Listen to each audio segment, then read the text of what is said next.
আমার আর ডালিয়াপার বিয়ে মাত্র কদিনের আগপিছে হয়েছে। আপার বিয়েবাড়ির মেহমান বাসায় না ফিরে আমার বিয়ের দাওয়াত খেয়ে ফিরেছে এমন হাল। বিয়ের পর মানুষের জীবন কতখানি বদলায় তা নিয়ে আমার ধারণা ছিল না। তবে কয়েকদিনের মাঝে টের পেয়ে গেছি, life isn't a bed of roses. আমার বিয়েটা পূর্ব পরিকল্পিত ছিল এমন নয়। ঝকঝকে রোদ্দুজ্জ্বল আকাশে হঠাৎ এক পশলা বৃষ্টির মতোই আকস্মিক বলা চলে। আমি জানি না এত তাড়াহুড়ো করে বিয়ে দেওয়ার কি আবশ্যকতা ছিল।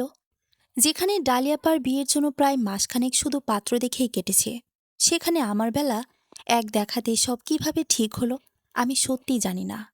আমার সবসময় মনে হতো এই সংসারে আমার মূল্যায়ন কম। ডালিয়াপার তুলনায় খুবই নগণ্য, একথা বলতে অপেক্ষা রাখে না। একই পরিবারের দুটো মেয়ের আদর যত্নে আকাশ পাতাল ফারাক। এত সত্ত্বেও আমি সুখেই ছিলাম। বিয়ের পর সেই সুখের পরিমাণ আরও বেশি মনে হচ্ছিল। কেননা এখানে আমার সুখের ছিটে ফোঁটাও নেই। আমার ঘুম ভাঙে খুব ভোরে দরজার ঠক ঠক শব্দ শুনে। আমি আলগোছে উঠে খুব মৃদু গলায় জানান দিয়ে উঠেছি। তারপর দ্রুত গোসল সেরেই রান্নাঘরে চৌকাঠ মারাই।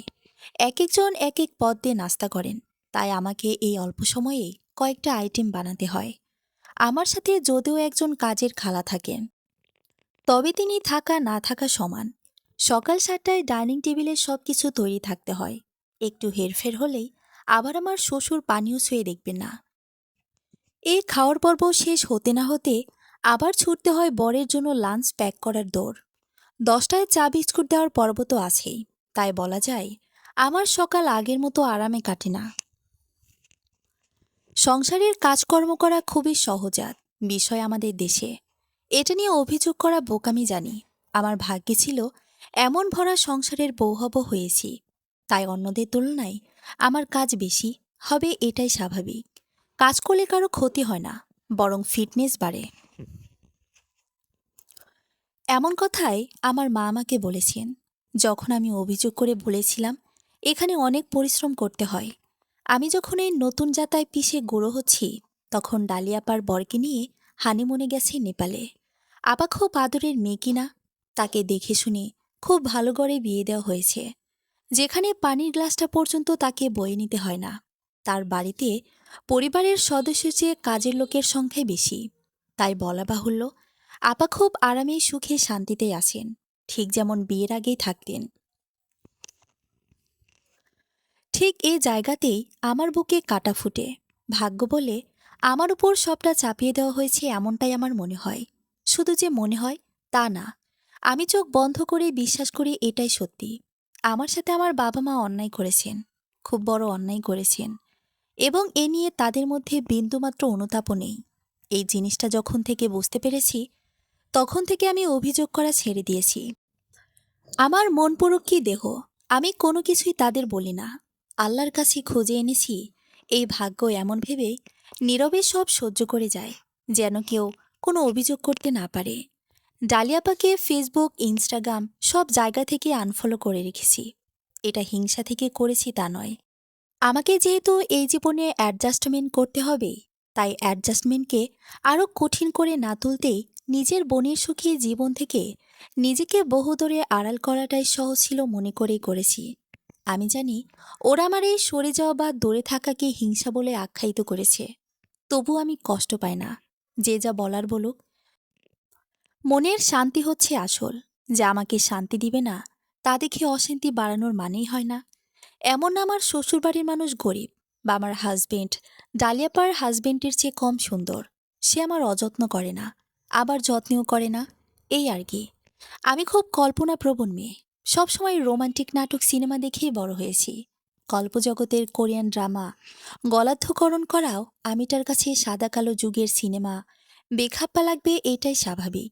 আমি ভাবিনি ওরকম সুইট চকলেট বয় না হোক, মিনিমাম কেয়ার করার পুরুষ আমি পাবো না।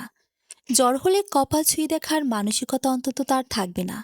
আমাদের দেশেও তো কত পুরুষ আছে যারা তার স্ত্রীকে অনেক যত্ন করে, অনেক ভালোবাসে। আমার ভাবনার মতো উচ্চ পদস্থ না হোক, সাধারণ যে বৈশিষ্ট্য আছে তাও বুঝি তার মাঝে থাকা গেল না। আমাকে সব দিকেই কেন এতটা অভাগী হওয়া লাগলো আমি জানি না। আমাকে আপনারা কি নামে ডাকবেন? লোভী, অকৃতজ্ঞ, হিংসুক বা উচ্চবিলাসী? জীবনে এত আনফেয়ার হবার পরও হাসি মুখে স্যাটিসফাইড থাকার মতো মহিয়সী আমি নই। আমার যেসব ছিঁড়ে ছুঁড়ে দূরে কোথাও পালিয়ে যাব, সেই সাহস বা সামর্থ্য আমার নেই। তাই চুপচাপ বিষাদ মনেই ৮ মাসের দীর্ঘ সংসার বয়ে চলেছি দিনের পর দিন। আকাশ কালো করে মেঘ জমা হয়েছে, খুব শীঘ্রই বৃষ্টি নামবে।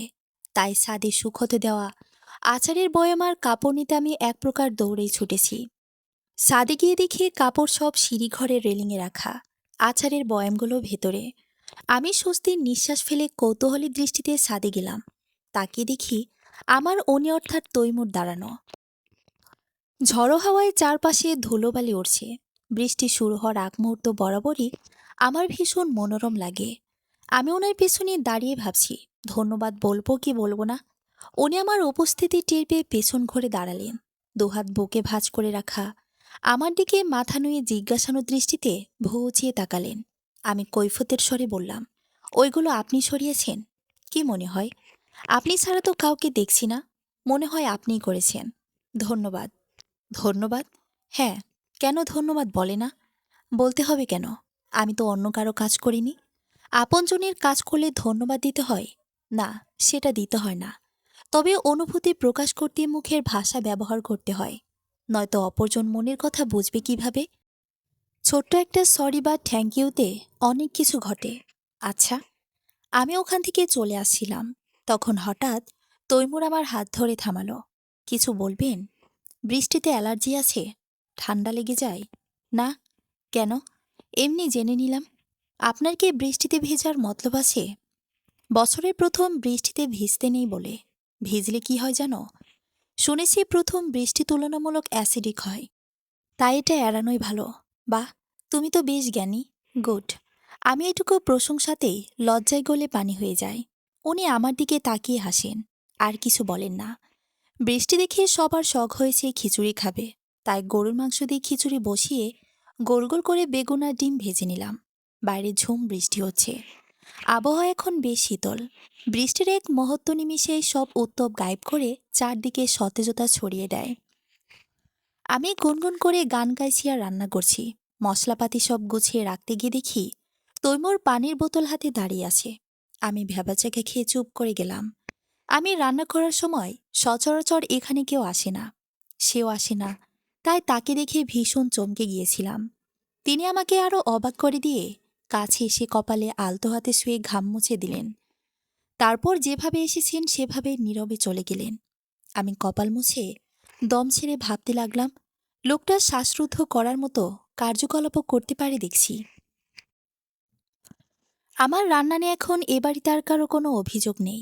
ইনফ্যাক্ট এখন আমার রান্না ছাড়া কারোর কিছু ভালো লাগে না, এমন কথাও বলতে শোনা যায়। আমি জানি না এটা নেহাতি বলার বলা নাকি খাটিয়ে মারার কৌশল। তবে আমার শাশুড়ি মাঝে মধ্যে এটা ওটার দোষ ধরে বকা দিতে কার্পণ্য করেন না। বিশেষত যেদিন আমার রান্নার বেশি প্রশংসা হয়, সেদিন ওনার দোষ ধরা বাড়ে। তাই আমি মনে মনে দোয়া করি কেউ আমার রান্নার প্রশংসা না করো। আমার ননদ আখি ব্যাপারটা বুঝত। সে মাঝে মধ্যে আমার পক্ষ নিয়ে বলতো, আম্মু, তুমি আসলে রিনা খান হয়ে যাচ্ছ। বইয়ের গুণ স্বীকার করতে তোমাদের শাশুড়ির সমাজের কেন এত বাদে কে জানে। তার কথায় সবাই হো হো করে হেসে উঠলেও তৈমুর হাসে না, বরং গম্ভীর গলায় বলে, মায়েরা দোষ ধরে বলেই সন্তানদের ত্রুটি কমে যায়। ব্যাপারটাকে নেগেটিভলি না নিয়ে পজিটিভলি নিতেই পারিস। আখি তার ভাইয়ের সামনে দমে গেলেও সুযোগ পেলে এমন বেফাস কথা বলে ফেলে। আমি এখানে কোনো প্রতিক্রিয়াই করি না। কেউ ভালো বললেও, যা মন্দ বললেও তা আমার কাছে দুইই সমান। এভাবে দেখতে দেখতে অনেক দিন কেটে গেল। আমি পারতেপক্ষে বাবার বাসায় যাই না, তারাও আমাকে নেওয়ার আগ্রহ দেখায় না। না আমার ভাইরা কেউ আসে চোখের দেখা দেখতে। বিয়ে দিয়ে সবাই দায়সারা হয়ে গেছে। আমি ধরেই নিয়েছি আমার খুব দূরে শ্বশুরবাড়ি হয়েছে, তাই ওরা কেউ আসতে পারে না। আমার জন্মদিন কারো মনে থাকে না। আগে সোশ্যাল মিডিয়ায় দেওয়া ছিল বলে হয়তো নোটিফিকেশন পেয়ে মনে পড়ত। বিয়ের পর আমি সেটা হাইড করে ফেলায় কেউ আর উইশ করে না। সত্যি বলতে ওরা আমাকে বিচ্ছিন্ন করে দিয়েছে। আমিও তাদের এই পথ আরও সুগম করার ব্যবস্থা করেছি। নিজেকে একটা অদৃশ্য দেওয়ালের আড়াল করে ফেলেছি, যেটার ঘনত্ব সময়ের সাথে কেবল বেড়েছে, কমেনি। কেউ কমানোর চেষ্টাও করেনি। যে মানুষ তার আপন পরিবারের অবহেলা পেয়ে অভ্যস্ত, সে অন্য পরিবারের মানুষের কাছে আর কতটাই প্রত্যাশা রাখবে? যেখানে প্রত্যাশাই নেই, সেখানে কষ্টও নেই। আমি প্রথম কনসিভ করেছিলাম বিয়ের 4 মাসের মাথায়, কিন্তু কেন জানি সেবার টেকেনি।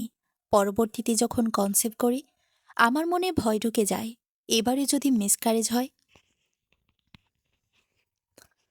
আমি ব্যাপারটা কাউকে শেয়ার করতেও পারছিলাম না।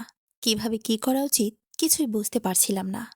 বহু ভেবে সিদ্ধান্ত নিলাম তৈমুরকে বলবো। তার অত্যন্ত জানা উচিত আমি মানসিকভাবে কতটা দুশ্চিন্তায় আছি। সেদিন রাতে তার অফিস থেকে ফিরতে অনেক রাত হলো, তাই আর বলা হয়নি। এদিকে খাবার খেতে আমার অনেক অসুবিধে হচ্ছিল। সবকিছুতে মাছের আষ্টে গন্ধ পাই। কোনো মতে দুলোকমা মুখে তুলতেই বমি বমি করতে করতে আমার জান যায় দশা। আমি অভিমানের পাহাড়ের কথা ভুলে মাকে মিস করতে থাকি। আমার মনে হয় মায়ের কাছে থাকলে আমার এত কষ্ট হতো না। কিন্তু যখন মনে পড়ে ডালিয়া পাওয়ার মায়ের বাসায় আছে, তখন আর যেতে মন চায় না। আমি জানি ওখানে গেলে আমি আবারও বৈষম্য দেখব, যা আমাকে আরও চূর্ণ বিচূর্ণ করবে। তার চেয়ে বরং এখানেই থাকি। ওরা অন্তত আমাকে অবহেলা করবে না। আমার শ্বশুর রোজ আমার জন্য এটা ওটা নিয়ে আসে। আমি কি খেতে চাই, কোনটা আমার অপছন্দ সব খোঁজ নেয়। আমার ননদাখি নানান দেশের রেসিপি দেখে কত কি বানাই, কিছু একটা যদি মুখে রুচে, এই আশায়। আমি ভালো কিছু খেতে না পারলেও আজগুবি কিছু জিনিস খাওয়া শিখেছি, যেমন বোম্বে মরিচ। আমি প্রচুর মরিচ খাই।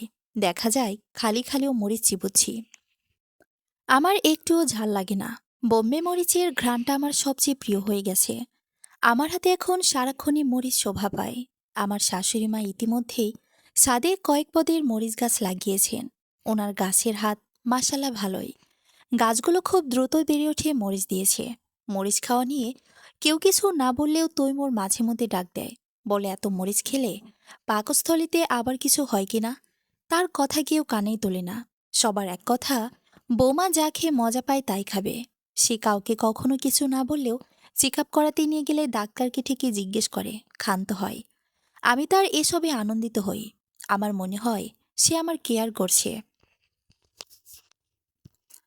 7 মাসের সময় আমার বাবা মা আসেন। হঠাৎ তাদের মনে পড়ে তাদের আর একটা মেয়ে আছে। মা ভদ্রতার খাতিরে একবার বলেন আমাকে নেওয়ার কথা, কিন্তু আমার শাশুড়ি রাজি না হয় দ্বিতীয়বার অনুরোধ করেননি। সবচেয়ে বড় কথা, রাতে আমার প্রচুর পা ব্যথা করে। তখন তৈমুর আমার পায়ে তেল মালিশ করে দেয়। ওখানে গেলে কে করবে এটা? আমার মরিচের যোগানি বা কে দিবে? হে হে হে। সবাই বলে আমি নাকি অনেক সুন্দর হয়ে গেছি, তাই আমার মেয়ে হবে। তৈমুর অবশ্য সেরকম কিছু বলে না। আজকাল তার চাহনিতে বড় রকম পরিবর্তন এসেছে।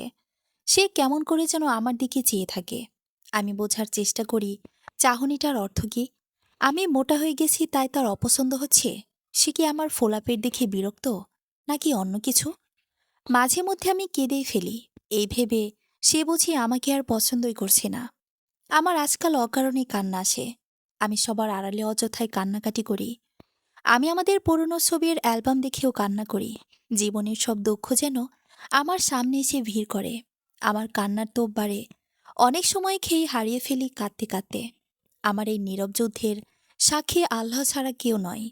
আমি জানি না আর 5টা মেয়েরও এমন ফিল হয় কিনা। মাঝে মধ্যে মনে হয় আমি যদি মরে যাই আমার বাচ্চাটার কি হবে? ওকে কি কেউ মাতৃস্নেহে বড় করবে, নাকি অবহেলায় অনাদরে আগাছার মতো বেরিয়ে উঠবে সে? আচ্ছা, তৈমুর কি আবার বিয়ে করবে? সেও কি আমাকে খুব সহজে ভুলে যাবে? এরকম নানা ওঠভর চিন্তাভাবনা আমার মাথায় ঘুরতে থাকে। তারপর এক রাতে আমার সামনে সবটা উন্মোচন হয়। আমি আবিষ্কার করি এক চরম বাস্তবতা। ডিম লাইটের আলোয় তৈমুর ঘুমাতে পারেন না বলে রাতে ঘরে মৃদু আলোর কোনো ব্যবস্থা করা নেই। আমি বেঘরে ঘুমাচ্ছিলাম। হঠাৎ কারো কান্নার শব্দ শুনে আমার ঘুম ভাঙে। আমি আধারে হাতড়ে দেখি তৈমুর আমার পাশে নেই। আমার মনে ভয় ঢুকে যায়, জিনভূত এলো নাকি ঘরে। আমার দাদি শাশুড়ি রোজ বলেন দোয়া কালাম পড়ে গা বন্ধ করতে। পোয়াতে মহিলাদের ওপর নাকি এসব জিনিসের আকর্ষণ বেশি থাকে। আমি ভয়ের চোটে আয়াতুল কুরসির বদলে কবরস্থানের দোয়া পড়তে শুরু করেছি। আমার অস্তিত্ব টের পেয়ে হঠাৎ কান্নার শব্দ বন্ধ হয়ে গেছে। কিছুক্ষণের মধ্যে আমার কাঁধে উষ্ণ হাতের ছোঁয়া পেতে আমি চিৎকার দিয়ে উঠি। তৈমুর দ্রুত আমার মুখ চেপে ধরে। করছুটা কি? এমন চিৎকার করে পুরো বাড়ি মাথা তুলবে নাকি? উনি দ্রুত ফোনের ফ্ল্যাশ অন করে বলল, কি হয়েছে? ভয় পেয়েছিলে? আমি ওনাকে জড়িয়ে ধরে শব্দ করে কেঁদে ফেললাম। আমি কি পরিমাণ ভয় পেয়েছিলাম বলে বোঝানো সম্ভব না।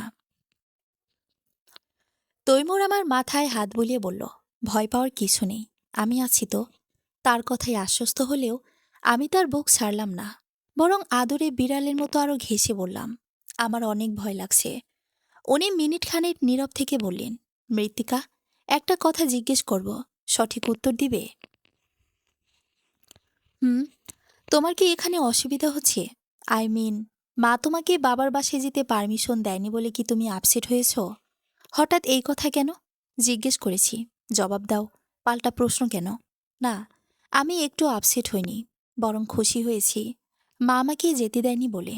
কেন? ডেলিভারির সময় মেয়েদের বাপের বাড়ি পাঠানো হয় দুটো কারণে। এক, মানসিক আর শারীরিক শান্তি সেখানে বিদ্যমান থাকে। দুই, শ্বশুরবাড়ির লোকজন ডেলিভারির আগের পরের পরিচর্যা করতে অনীহা দেখাতে পারে ভেবে। হুম, এটাই তো মিথ। তো তুমি খুশি হবার কারণ কি? আমাকে রেখে দেওয়ার মানে হলো মা আমার এই দুটো দায়িত্ব স্বেচ্ছায় নিয়েছেন। তার মনে আমার জন্য মমতা জন্মেছে, এটাই তার বহিঃপ্রকাশ। এই ভেবে আমি আনন্দিত। আমারও যে যাওয়ার ইচ্ছে ছিল না, সেটা আর বলিনি তাকে। উনি আমার কথা শুনে কোনো প্রতিক্রিয়া দেখালেন না। আমি উঠে বললাম, আপনি কোথায় গিয়েছিলেন? এখানে কান্নার শব্দ আসছিল, শুনেছেন? রাস্তার কুকুর একটা কান্না করছিল। আমিও শব্দ শুনে গিয়েছিলাম চেক করতে। ও। উনি চুপচাপ লাইট অফ করে অপরদিকে মুখ করে শুয়ে পড়লেন। আমি মনে মনে ভাবছি, কুকুরের কান্না এ ঘরে এত স্পষ্ট শোনা যাবে কিভাবে? উনি কি আমাকে মিথ্যে সান্ত্বনা দিলেন? হঠাৎ কি মনে করে উনি আমার দিকে ফিরিয়ে আমাকে কাছে টেনে নিলেন। আমাকে দুহাতে জড়িয়ে মাথায় হাত বোলাতে বোলাতে বললেন, এই সময়টা খুব সেন্সিটিভ, বুঝলে? অনেক আজে বাজে চিন্তা মাথায় আসে, মুড সুইং বেড়ে যায়। এসব খুব স্বাভাবিক। সবকিছু এত সিরিয়াসলি নিও না, নিশ্চিন্ত থাকো। তার কথায় দরদ ছিল, বলবো না। কিংবা সে আদরমাখা কণ্ঠেও বলেনি। বয়োজ্যেষ্ঠরা যেভাবে উপদেশ দিলেন বলেন সেভাবেই বলেছেন। কিন্তু ভালোবাসার কাঙ্কাল আমিটা তার এই কথায় ভীষণ আবেগ আপ্লুত হয়ে গিয়েছিলাম। আমার মনে হয়েছে এত মাস পর উনি আমার মনের মতো একটা কাজ অন্তত করেছে। আমি ওনার বুকে নাক ঘষে বললাম, আচ্ছা, আপনার কি শখ, ছেলে নাকি মেয়ে? যা আমাদের হাতে নেই তা নিয়ে শখ করা কি ঠিক? বরং এটা বলে একটা আফসোস তৈরি করার মানেই হয় না যে এই আশার সুস্থ সবলভাবে নিরাপদে আসুক, এটাই কাম্য। আমি রয়েসই তাকে বললাম, আচ্ছা একটা কথা বলি, অনেকে তো ডেলিভারির সময় মারা যায়। আমার যদি কিছু হয়, আপনি কি আবার বিয়ে করবেন? বাবুকে কার কাছে দিবেন? উনি আমার এই কথার কোনো জবাব দিল না, বরং আমাকে ছেড়ে দিয়ে উল্টো দিকে ফিরে গেল। আমি আর কথা বাড়ানোর সাহস পেলাম না। নিজের ওপর নিজেরই ভীষণ রাগ হচ্ছিল। কেন যে কথা বলতে গেলাম? ডালিয়াপাড় রাজপুত্রের মতো ফুটফুটে সুন্দর একটা ছেলে হয়েছে। আমার ৩ ভাইয়ের টাইমলাইনে সে রাজপুত্রের ছবি আদরমাখা ক্যাপশনের সাথে শোভা পাচ্ছে। ৩জনই ভাগ্নে পেয়ে মহা খুশি। সকালে মা ফোন করে বলেছিল, আজ আপাকে মেডিকেলে নেওয়া হবে, যেন দোয়া করি আপার জন্যে। সে ওই খবরটুকু বলতেই কল করেছিল। আগে পিছে আমার সম্পর্কে কোনো প্রশ্ন করেনি। না জিজ্ঞেস করেছে কেমন আছি। ভাবতে পারেন, এমন বিপদের দিনে কুশল বিনিময় করে নিজের মায়ের দোষ ধরছি তা নয়। আমাকে ওরা কলে করে কালে ভাদ্রে। এমন নয় যে রোজ কলে কথা হচ্ছে বা দেখা হচ্ছে। তাছাড়া এখন আমিও মা হবার স্টেজে আছি। উপস্থিত না থাকুক, কল করে তো খোঁজ খবর নিতে পারে, তাই না? মানত বিদেশ বিভয়ে থাকলেও পরিবার এমনভাবে কানেক্ট থাকে বোঝাই জানা। দূরত্ব সহস্র মাইল। আর আমি তো এক শহরে আছি, তাও কত দূরের। বাবা মায়ের কথা বাদ, আমার ভাইয়ারা পর্যন্ত আমাকে একটা দিনও দেখতে আসেনি। ওদের ব্যস্ততা কি এতই বেশি বোনকে দেখার বা কল করার ফুরসত নেই? আমি জানি না আমার বেলায় কেন ওদের সবার এত অবহেলা। আমি কি ওদের আপন কেউ নই? নাকি ডালিয়াপার মতো সারাক্ষণ ন্যাকাকান্না করি না বলে আমার কোনো ব্যথা নেই, যন্ত্রণা নেই? আমাকে যত্ন করতে হয় না, আমার বার্থডেতে গিফট পাঠানো হয় না, আমাকে কল করে জিজ্ঞেস করতে হয় না কেমন আছি। আমার ইমিউনিটি হাই, আমার রোগবালাই নেই। আমি একদম ফিট ছোট থেকেই। তাই আমাকে শীতে গ্রীষ্মে এক্সট্রা কেয়ার নেওয়া লাগেনি। একটু হিম পড়লে গায়ে কাঁথা টেনে নেওয়ার প্রয়োজনও কেউ কোনোদিন বোধ করেনি। ঈদের শপিং ও নিজের পছন্দের জামা নেওয়ার বদলে যা দিয়েছে তাতেই হ্যাপি থাকতে হয়েছে। অথচ ডালিয়া আপার জন্য ঘন্টার পর ঘন্টা ঘুরতে ঘুরতে শেষে চড়া দাম দিয়ে কিনতেও কুণ্ঠাবোধ করেনি কেউ। আর ভাইদের কথা কি বলবো, যে যেখানে বেড়াতে যেত সে ফেরার সময় আপার জন্য স্পেশাল কিছু না কিছু আনতই। আর আমাকে চকলেট বা আচারের প্যাকেট দিয়ে দায় সারা হতো। যদি কখনো ভুলেও চেয়ে বসতাম, আপার মতো আমাকেও দায় আর আবদার করতাম, এই জিনিসটা চাই, বলা হতো আমার পেটে প্রচুর হিংসা, সবকিছুতে ভাগ বসানোর স্বভাব। আমি চোখের পানি গিলে প্রতিবাদ করে বলতাম, দুই বোনের ঘরে একটা জিনিস আসলে বিবাদ তো হবেই, তোমরা দুটো করে আনো না কেন? বড় ভাইয়ের মুখে মুখে তর্ক করার অপরাধে দুটো থাপ্পড় গালে পড়ত, দুদিক থেকে একই সময়ে। আমি তখন হেসে ফেলতাম। আমাকে শাসনের বেলা বাবা মা দুজনে খুব অ্যাক্টিভ, এই ভেবে হাসি আসতো। এ বাড়িতে আসার পর সবসময় দেখি ওরা যাই আনে সব বোনদের জন্যই হিসাব করে আনে। চাচাতো আপন কোনো ভেদাভেদ নেই, যে যাই আনবে সব কয়টা বোনের জন্যই আনবে। আপুরা শ্বশুর বাড়িতে আছে বলে তাদের ভাগেরটা যত্ন করে দূরে রাখা হয়, তবু আনা মাফ নেই। কি সুন্দর না ব্যাপারটা! আমার ভাইদের তো এতগুলো বোনের জন্য আনার দরকার পড়েনি, দুটোই তো বোন তাদের, তাও আপন বোন। আমি যখনই ওদের ভাই বোনের খুনসুটি দেখি আমার চোখ ভিজে আসে। আমি মনে মনে বারবার বলি, আমার নজর না পড়ুক ওদের ভালোবাসায়, ওরা চিরদিন এমনই থাকুক। উঠোনে বসে দাদিজানের সাথে গল্প করছিলাম। উনি ওনার সংসার জীবনের নানান গল্প বলে মজা পান। আমিও চুপচাপ তার গল্প শুনি।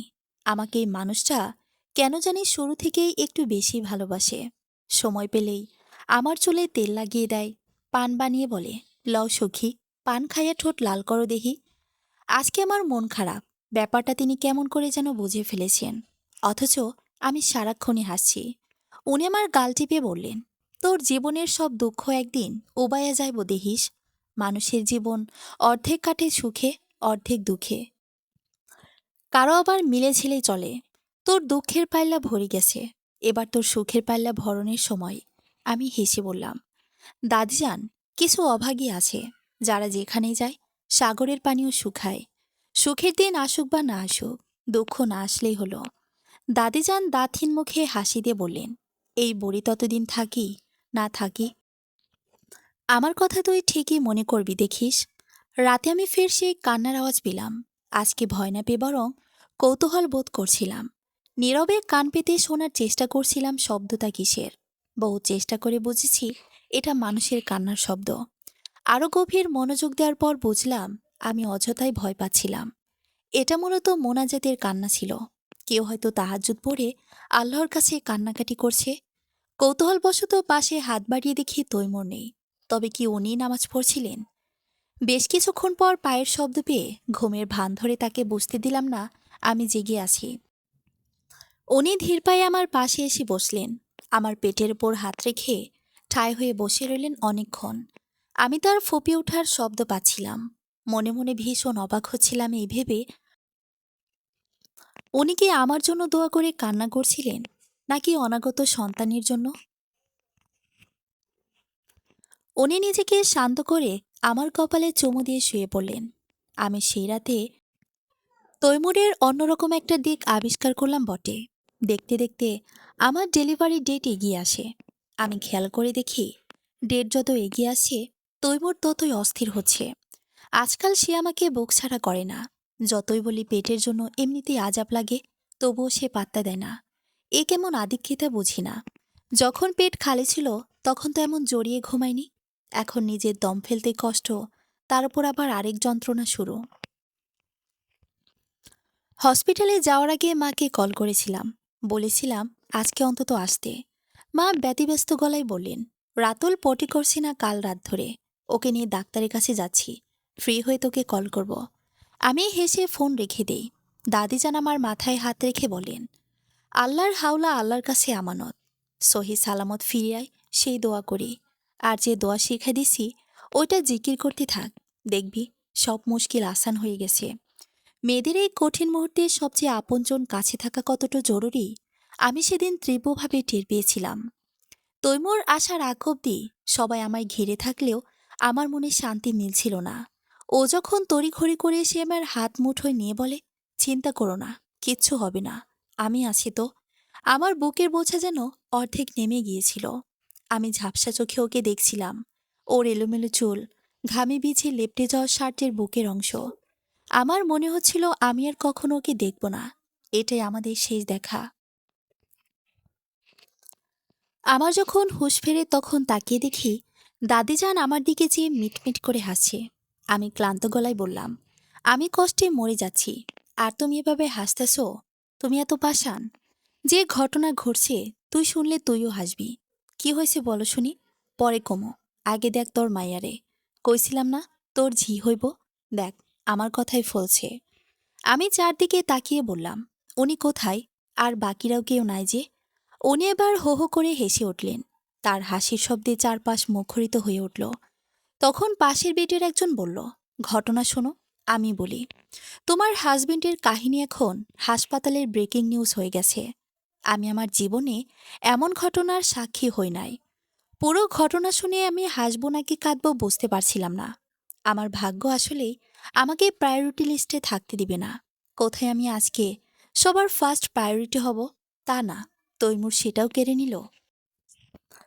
আমাকে ওটিতে ঢোকানোর কিছুক্ষণ পরে নাকি সে সেন্সলেস হয়ে পড়ে গেছে। করিডোরের ব্রেঞ্চিতে আঘাত পেয়ে মাথাও নাকি অনেকটা কেটে গেছে। তাই বর্তমানে সবাই তাকে নিয়ে ব্যস্ত। Seriously man? মাথায় 4টা সেলাই নিয়ে মেয়েকে কোলে নিয়ে তৈমুর যখন আমার দিকে আর চোখে তাকাচ্ছিল, আমি রাগী দৃষ্টিতে তাকে বশীভূত করছিলাম। সবাই চলে যাওয়ার পর সে আমার পাশে এসে বলল, মৃত্তিকা, তোমাকে একটা কথা কি বলা হয়েছিল? কি? তুমি দেখতে ভীষণ মায়াবী। আমি ভ্যাবাচাকা খেয়ে বললাম, আপনার এসব চালাকিতে আমি ভুলব না। এটা কোনো কথা? সবাই কেমন হাসছে দেখুন। কি লজ্জা, কি লজ্জা। আমি কি বাসায় চলে যাব? এখানে আমার নিজেরও ভীষণ অস্বস্তি হচ্ছে। তুমি রাগ করো কিনা সে কারণেই যেতে পারছি না। না, এক পাও নড়বেন না। উনি আমার গালে হাত রেখে বললেন, অনেক কষ্ট হয়েছে না? হুম। অসংখ্য ধন্যবাদ সোনা, আমাকে এত সুন্দর একটা রাজকন্যা উপহার দিলে। আমি ওনার দিকে চেয়ে হাসলাম। মনে মনে বললাম, এ লোকটা একদম ভালো না। মৃত্তিকা সে একটা ছদ্মবেশী। সে তার আসল চেহারা সবসময় লুকিয়ে রাখে। তুই তাকে একটু ভালোবাসবি না, একটুও না। অনেকে বলে গর্ভাবস্থায় জীবন অনেক কঠিন হয়। আমার যে সহজ ছিল তা বলবো না। তবে আমার কাছে বাচ্চা হবার পরে স্টেজটা আরো বেশি কঠিন মনে হয়েছে। এত ছোট তুলতুলে একটা বাচ্চাকে কিভাবে ধরব? কেমন করে ধরলে ওর ক্ষতি হবে না? বা ওকে কিভাবে যত্ন নিব, পরিচর্যা করব, প্রভৃতি চিন্তায় আমার মাথা একদম নষ্ট হয়ে যাচ্ছিল। যদিও আমার পাশে মুরব্বী অনেক আছেন, তবু মা হিসেবে নার্ভাসনেস ঘায়েল করছিল আমাকে। আমি ভয় পাচ্ছিলাম ওকে কোলে নিতে। সত্যি বলতে, ওকে ফিট করাতেও কেমন সংকোচ লাগছিল, অদ্ভুত লাগছিল। আর সবচেয়ে বড় ভয়টা যেটা পাচ্ছিলাম তা হলো আমার শারীরিক পরিবর্তন। আমি অনেক ডকুমেন্ট পড়েছি, অনেক মেয়ের জীবনের গল্পও পড়েছি, যেখানে একটা সমস্যা খুব প্রখর ছিল। তা হচ্ছে প্রেগনেন্সির পরবর্তী স্টেজে হাজবেন্ডরা বেশিরভাগ ডেসপারেট হয়ে যান, সময় দিতে চান না অ্যাডজাস্ট হবার। অনেকে নাকি এই টার্মে পরকীয়ায় জড়িয়ে যায়। সত্যি বলতে, আমরা এমন এক সময়ে বাস করছি যখন এই ঘটনাগুলো খুবই অহরহ ঘটছে। আগে ঘটতো কিনা জানি না, তবে এখন যোগাযোগ মাধ্যম খুবই সহজ হয়, এসব ঘটনা আমাদের সামনে ব্যাপকভাবে প্রচারিত হচ্ছে। তাই আমি ভীষণ ইনসিকিউর ফিল করছিলাম। তৈমুরের চরিত্র কেমন আমি ঠিক বুঝি না। ওর সাথে আমার আন্ডারস্ট্যান্ডিং ও তেমনও হয়নি। আমাদের কথাই হয় খুব কম। তার সময়ের তুলনায় আমি মানুষটাকে খুব কমই চিনি। আগেই বলেছি সে অযত্ন করে না আমার। তবে আমার প্রতি তার টান কতখানি, বা সে আমাকে কতটুকু ভালোবাসেন আমার আইডিয়া নেই। মাঝে মধ্যে মনে হয় সে আমাকে ভালোবাসে, আবার মাঝে মধ্যে মনে হয় এর নিছকই দায়িত্ব পালন। এ যেমন হসপিটালের কাণ্ডে আমার মনে হয়েছিল মানুষটার মনে আমাকে হারানোর ভয় তীব্র ছিল। এটা অবশ্যই ভালোবাসার বহিঃপ্রকাশ। কিন্তু আসার পর থেকে মেয়েকে নিয়ে সে মহাব্যস্ত। আমার কথা যেন ভুলে গেছে। দেখে মনে হচ্ছে সব দুশ্চিন্তা তার সন্তানকে ঘিরেছিল, আমাকে নিয়ে না। হু। গতকাল আমার বাসা থেকে বাবা মার ভাইয়ারা এসেছিলেন। মা বেশিক্ষণ বসেনি। বাসায় ডালিয়াপা একা, তাই টেনশনে তিনি অস্থির ছিলেন। তার অস্থিরতা দেখে মনে হচ্ছিল শুধু দায়িত্ব থেকেই মান রাখতে এসেছেন। আমার সবচেয়ে বেশি দুঃখ লাগলো উনি একটাবার আমার মাথায় হাত রেখে আদর করে জিজ্ঞেস করলেন না আমার কোনো অসুবিধা হয়েছে কিনা বা কোনো সাহায্য লাগবে কিনা। আব্বু অবশ্য নাতনিকে কোলে নিয়ে সোনার হার পরিয়ে দিয়েছেন, আর ভাইয়ারা পাশ থেকে চোখের দেখা দেখেছেন। কেউ আদিক্ষেতা করে ছবি তোলেনি, কোলেও নেয়নি। মেহমানদের মতো এসে মেহমানের মতোই দ্রুত চলে গেলেন। অবশ্যই এ বাড়িতে মেহমানরা আরও বেশি সময় থাকে। যে যাই হোক, তারা রাজ্যের কাজ ফেলে হাজিরা দিয়ে গেছেন, ওতে আমার সন্তুষ্ট থাকা উচিত। আমার প্রতি তাদের এই অবহেলা এতদিনে এ বাড়ির সবার চোখে পড়েছে। মা যতবার ডালিয়াপা ও তার ছেলের কথা বলছিলেন, কারো বুঝতে বাকি ছিল না উনি তার বড় মেয়েকে একটু বেশি ভালোবাসেন। আমার চাচা শাশুড়ি টিপ্পনি কেটে বলেই ফেলেছেন, বড়টাকে 6 মাসের বেলায় নিয়ে রেখেছেন, বাচ্চার বয়স 4 মাস হয়ে গেছে, এখনও আপনাদের কাছে রাখছেন। এদিকে ছোট মেয়ের বেলা, হসপিটাল পর্যন্ত কেউ আসলেন না। এ কেমন বিচার? নাকি ভেবেছেন এলে খরচ বহন করতে হবে? দাদিজান তাকে ধমক দিয়ে থামিয়ে প্রসঙ্গ এড়ালেন যদিও, কিন্তু জবাব দেওয়ার মুখ যে আমাদের পরিবারে ছিল না আমি তো জানি। আমার শাশুড়ি গলার চেনটা খুলে বাবার হাতে দিয়ে বললেন, আমার নাতনির গলার চেন পরার বয়স হলে আমরা ওকে দিব, আপনারা ওকে দোয়া করে দিলেই হবে। আব্বু ব্যতিব্যস্ত হয়ে কিছু একটা বলতে চাচ্ছিলেন, কিন্তু আমার শাশুড়ি নাছোড় বান্দা, তিনি কিছুতে ওই চেন রাখলেন না। আমি তখন টের পেলাম আমার বাবা মায়ের প্রতি তাদের মনেও অভিমান আছে। হয়তো ওনারা কেউ চাননি সোনার চেন দিয়ে আব্বু আম্মু দায়সারা হোক। তাই বলতে গেলে একটা নীরব স্নায়ুযুদ্ধের মাধ্যমেই তাদের বিদায় পর্ব কেটেছে। তৈমুর এ ব্যাপারে কিছু না বললে সবাই যাওয়ার পর বলল, মৃত্তিকা, তুমি হয়তো মায়ের আচরণে ব্যথিত হয়েছ, কিন্তু এ কথাও অস্বীকার করতে পারছি না সামাজিকতা রক্ষা করতে ওনারা ব্যর্থ হয়েছেন। আমাদেরকে অনেকে প্রশ্নের সম্মুখীন হতে হয়েছে তাদের অনুপস্থিতিতে। তাই হয়তো মা ক্ষোভ থেকে এমন করেছেন। তুমি মনে কষ্ট নিও না। আমি কোনো কিছুই অনুভব করি না, না লজ্জা, না অপমান। আমার ভরা সংসার, তাই এখানে মানুষের পরিমাণ বেশি, আত্মীয় স্বজনের আনাগোনাও বেশি। এই জনসমাগমে বইয়ের বাড়ির কেউ উপস্থিত ছিল না টের পাওয়া কঠিন কিছু নয়। তাই ব্যাপারটা স্বভাবতই দৃষ্টিকটু ঠেকেছে বলা বাহুল্য। শ্বশুরবাড়িতে মেয়ের মান রাখতে বাবা মাকে কত কি করতে হয়, তবুও মেয়ে মান পাবে এই নিশ্চয়তা থাকে না। সেখানে আমার পরিবার তো কিছুই করছে না, তাই আমি এখানে মন খারাপ করার কারণ পাই না। কেউ কিছু বললেও হাসি মুখে এড়িয়ে যায়। রাতে শুয়ে শুয়ে ভাবছিলাম বাবুনির নাম কি রাখা যায়। কত কি ভাবছি, কোনোটাই মন মতো হচ্ছে না। অবশেষে বিরক্ত হয়ে পড়লাম। এই ঘুমিয়ে পড়েছেন? না, বলো কি বলবে। ওর নাম কি রাখবেন ভেবেছেন? কি শুনি। তোমার কোনো নাম পছন্দ করা আছে? না, সেটাই ভাবছিলাম এতক্ষণ। আপনি বলেন দেখি। মাইশারা তেহেরেম নিশা পছন্দ হয়? বা সুন্দর তো। যাক, তোমার পছন্দ হলেই হলো। তুমি চাইলেও নিকনেমে বলতে পারো। না, এটাই সুন্দর। আপনি এই নাম কি এখন ঠিক করেছেন? না, আরও আগে গুগল ঘেটে ঠিক করেছি। আরও আগে? আপনি কি মেয়ের আশায় করছিলেন? যেই আসতো আমার অসুবিধে ছিল না। তবে মেয়ে হয় আমি বেশি খুশি হয়েছি। প্রথম সন্তান মেয়ে হওয়া ভাগ্যের ব্যাপার। দেখছি তো, ও আসার পর থেকে আপনি আমাকে পাত্তাই দিচ্ছেন না। এখন এই অবস্থা, কদিন পর তো আমি যে আছি এটাই ভুলে বসবেন। উনি আমার কথা শুনে উঠে বসলেন। আমার চোখের দিকে চেয়ে বললেন, স্ত্রী আর সন্তানকে এক মৃত্তিকা, আমার জীবনে তোমার গুরুত্ব কতখানি তাকে আমায় মুখে বলতে হবে? আমার চোখ দেখে তো কিছুই বুঝতে পারো না। আমি ওনার গলা জড়িয়ে কাছে টেনে বললাম, অনুভূতি প্রকাশ করলে কি বেশি ক্ষতি হয়? কানেরও তো অধিকার আছে মনের খবর জানার। উনি আমার কানের কাছে ফিসফিস করে বললেন, আমি কথায় না কাজে বিশ্বাসী। আমি চাই আপনার সকল ইন্দ্রিয় টের পাক আমার মনের খবর। আমি মুখে কিছু বলবো না। এ আপনার ভারী অন্যায়। এখানে অন্যায়ের কি হলো? কিছু হয়নি বলছেন। আপনি ইচ্ছে করেই একটা সাসপেন্স ধরে রাখছেন। আর আমি দোটানায় ভুগব তা তো হবে না। সবকিছু স্ট্রেট কাট হতে হবে। উনি কিছু বললেন না, চুপচাপ আমার দিকে চেয়ে রইলেন। তার নিঃশ্বাসের গরম স্পর্শ আমার নাকে মুখে পড়ছে।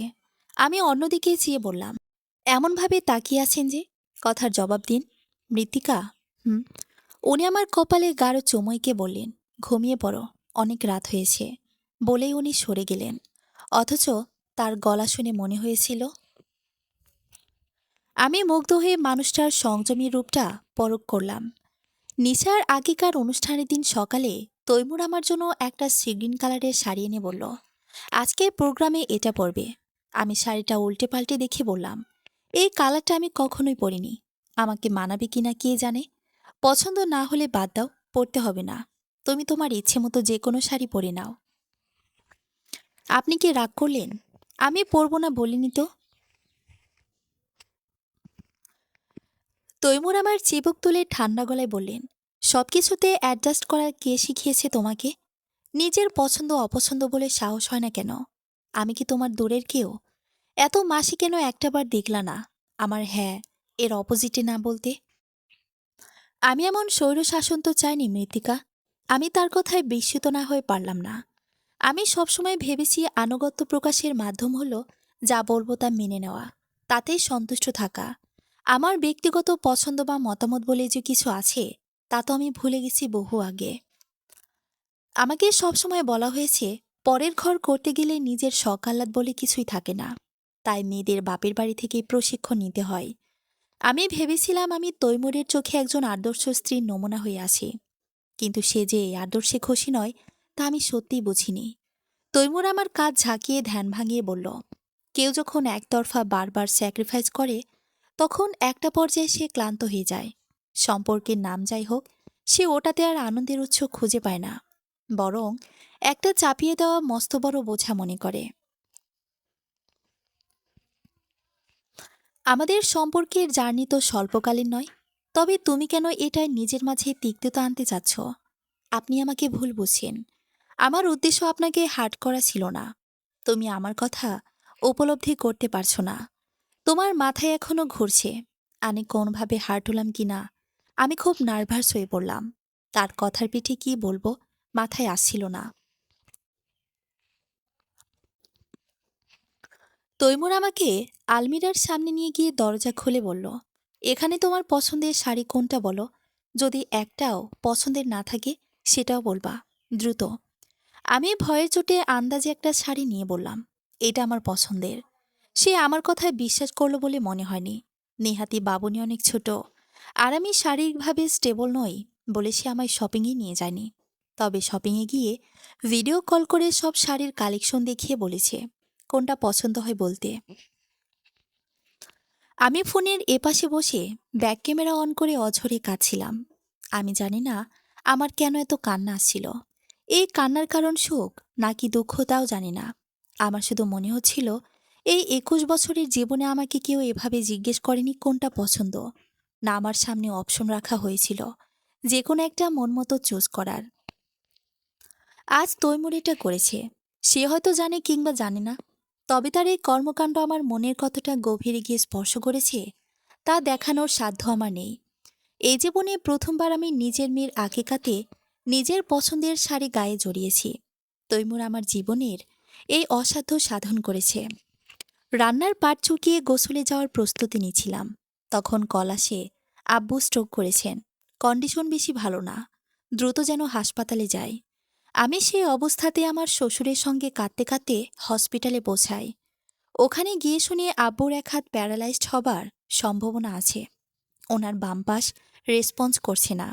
আমি করিডোরে বসে কাঁদছিলাম। তখন ডালিয়া এসে আমার পাশে বসলেন। তার গায়ের থেকে দামি পারফিউমের ঘ্রাণ আসছিল। আপার সৌন্দর্য আগের তুলনায় বহুগুণ বেড়ে গেছে। আমি কান্না ভুলে ফ্যালফ্যাল করে আপার দিকে চেয়ে রইলাম। আপা আমার দিকে এক নজর পরখ করে বললেন, তোর অবস্থা এত জঘন্য হয়ে আছে কেন? কয়দিন গোসল করিস না? পুরায় রহিমা খালা বনে গেছিস দেখছি। বাইরে আসার আগে একটু আয়না দেখবি না? আমি আপাকে কোনো জবাব দিলাম না, শুধু হাসলাম। আব্বুর আমার প্রতি মায়া থাকুক কি না না থাকুক, আমার তো আছে। তাকে হাসপাতালে আনা হয়েছে এইটুকু শুনে আমার রুহ উড়ে গিয়েছিল। মনে সংশয় ছিল, মৃতের খবর তো সরাসরি দেয় না কেউ। আমি তো নিশ্চিত ছিলাম না উনি আদৌ বেঁচে আছেন কিনা। আমি জানি না পৃথিবীর কোনো মেয়ে বাবার এমন খবর পেয়ে সেজে গুজে নিশ্চিন্তে আসতে পারি কিনা। আমি তো পারিনি। আমি যে অবস্থায় ছিলাম ওই অবস্থাতেই দৌড়ে এসেছি। আমি তো ভাবিনি এই সিচুয়েশনে আমার গেট আপ জাজ করা হবে। আমি পাশ ফিরে দেখি তৈমুর দাঁড়িয়ে আছেন। তার চেহারায় অভিব্যক্তি প্রকাশ পায় না। সে আপার দিকে ঠান্ডা দৃষ্টিতে চেয়ে আমার দিকে তাকালেন। আমি উঠে ওনার কাছে যেতেই বললেন, এখানে সবকিছু এখন স্বাভাবিক আছে। বাসায় চলো। আব্বুকে কেবিনে আনার পর যাই। কাল সকালে এসে দেখো। আমি ওনার কথার টোন শুনে দ্বিমত করার সাহস পেলাম না। চুপচাপ তার সাথে বেরিয়ে এলাম। পুরো রাস্তা সে কোনো কথাই বলেনি। এক মনে ড্রাইভ করে গেছে। বাসায় ফেরার পর সবাই আমাকে ঘিরে আব্বুর খবর জানতে চেয়েছিলেন। তৈমুর আমাকে রুমে যেতে বলে উনি নিজে যাবতীয় খোঁজ খবর জানালেন। আমি রুমে এসে শাওয়ার নিলাম। সারা শরীর রগরগে লাল হয়ে ফেললাম। তবুও মনে হচ্ছিল গায়ের ময়লা যাচ্ছে না। আমার নিজেকে খুব নোংরা মানুষ মনে হচ্ছিল, যার আশপাশ থেকেও দুর্গন্ধ ছড়ায়। সারাদিন কান্না করতে করতে আমার চোখ ফুলে ঢোল হয়ে আছে। চোখে আর পানি নেই বের হবার মতো। কিন্তু বুকের ভেতর যে অসহনীয় যন্ত্রণা হচ্ছে, তার নিরাময় করব কিভাবে কান্না ছাড়া। আমি তীব্র মাথা ব্যথা নিয়েও কেঁদে যাচ্ছিলাম। আমার ভীষণ মন খারাপ হচ্ছিল। আমি কেন আজ ভালোভাবে যাইনি? কেন এত মাস পর আপার সামনে আমার এমন রূপে উপস্থিত হওয়া লাগলো? দরজার টোকার শব্দ শুনে ট্যাপ বন্ধ করে শোনার চেষ্টা করি। তৈমুর দরজার ওপাশে দাঁড়িয়ে বললেন, মৃত্তিকা, দরজা খোলো। আমার গোসল শেষ হয়নি। 5 মিনিট সময় দিন, বের হচ্ছি। উনি কিছুক্ষণ চুপ থেকে বললেন, কান্না বন্ধ করে বেরিয়ে এসো।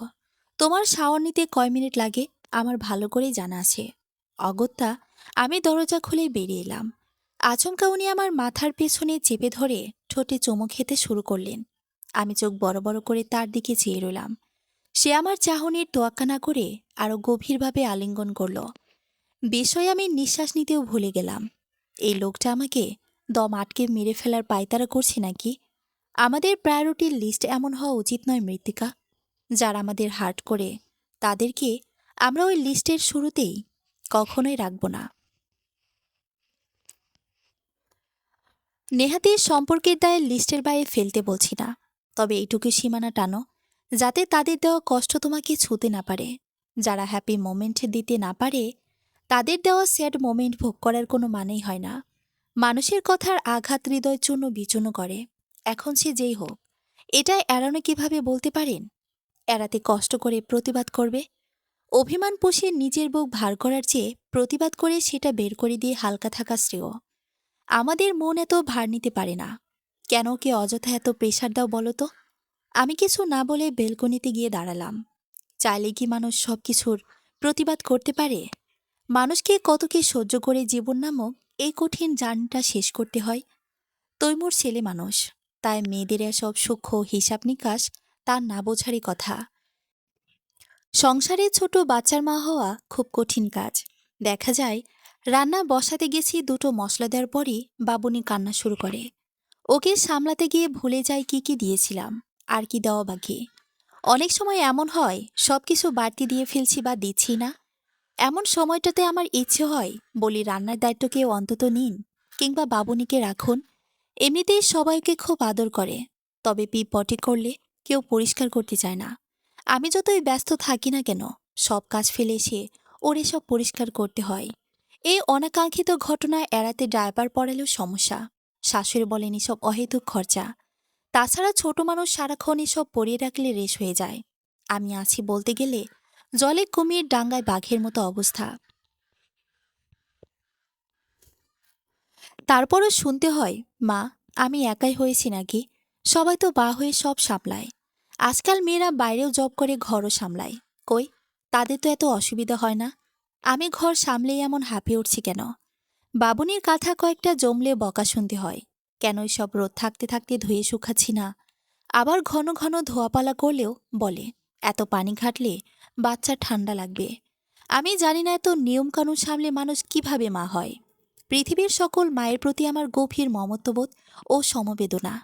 এত কিছুর মাঝেও আমি যখন ওকে নিয়ে বসি, বুকের মাঝে রেখে আদর করি, ও পিটপিট করে চায় হাত পা নাড়ে। আমার সব পরিশ্রম যেন সার্থক হয়ে ওঠে। এই ছোট্ট জানটা আমার সন্তান ভাবতে অন্যরকম আনন্দ হয়। আমি ওর ছোট হাতের মুঠোয় চুমু খাই, ওর নরম নরম গালে গাল লাগিয়ে ছড়া কাটি। কি যে শান্তি লাগে তখন। তৈমুর যতক্ষণ বাসায় থাকে আমার অসুবিধা অনেকটা কম হয়। তিনি একা ওকে খুব সুন্দর করে সামলান। মিউ তার বাবাকে পেলে তুলনামূলক কম জ্বালায়, বরং শান্ত হয়ে বাবার বুকে ঘাপটি মেরে পড়ে থাকে, যেন তার মতো ভদ্রলোক পৃথিবীতে আর একটাও নেই। আমার অসুবিধাগুলো দাদিজান ভালো মতোই বুঝতেন, কিন্তু বয়সের ভারে চাইলেও সহযোগিতা করতে পারতেন না। উনি প্রথম তুললেন আমাকে সহযোগিতা করার জন্য কাজের লোক রাখতে। আমার শাশুড়ি শুরুতে খালার কথা তুলে বললেন, একজন তো আছেই, আর কয়টা কাজের মানুষ রাখব? দাদিজান গরম হয়ে বললেন, ফাতেমা বিবি। ফাতেমা বিবি নিজের যান নিজে বেঁচে আছে, এটাই তো অনেক। ও থাকা না থাকা যে এক, তা তোমার চেয়ে ভালো কে জানবে বৌমা। একটা শক্তপোক্ত কাজের মানুষ দেখো, যে সত্যি গায়ে গতরে খাটতে পারবে। পরের জন্য মায়া দেখাতে যায়, নিজের ছেলের বউরে কষ্ট দিও না। মার কথা বাড়ানোর সাহস করলেন না, কিন্তু পরে ঘ্যানঘ্যানানি ঠিকই করলেন। জন মহিলা চোর হয়, ঘরের খবর বাইরে প্রচার করে সহ কাজের বউ সম্পর্কিত নানান কথা বলে বলে বিলাপ করতে শুরু করলেন। তার মনে হয় ফাতেমা খালার মতো বিশ্বস্ত মানুষ আর পাবেন না। আমি নীরব দর্শক হয়ে তাদের বউ শাশুড়ির দ্বন্দ্ব দেখছি। দাদিজান আগেই বলেছেন, যত যাই হোক আমি যেন এসবে না ঢুকি। সন্ধ্যায় বাবুনিকে খাওয়াতে বসে কখন যে চোখ লেগে এসেছে বলতে পারি না।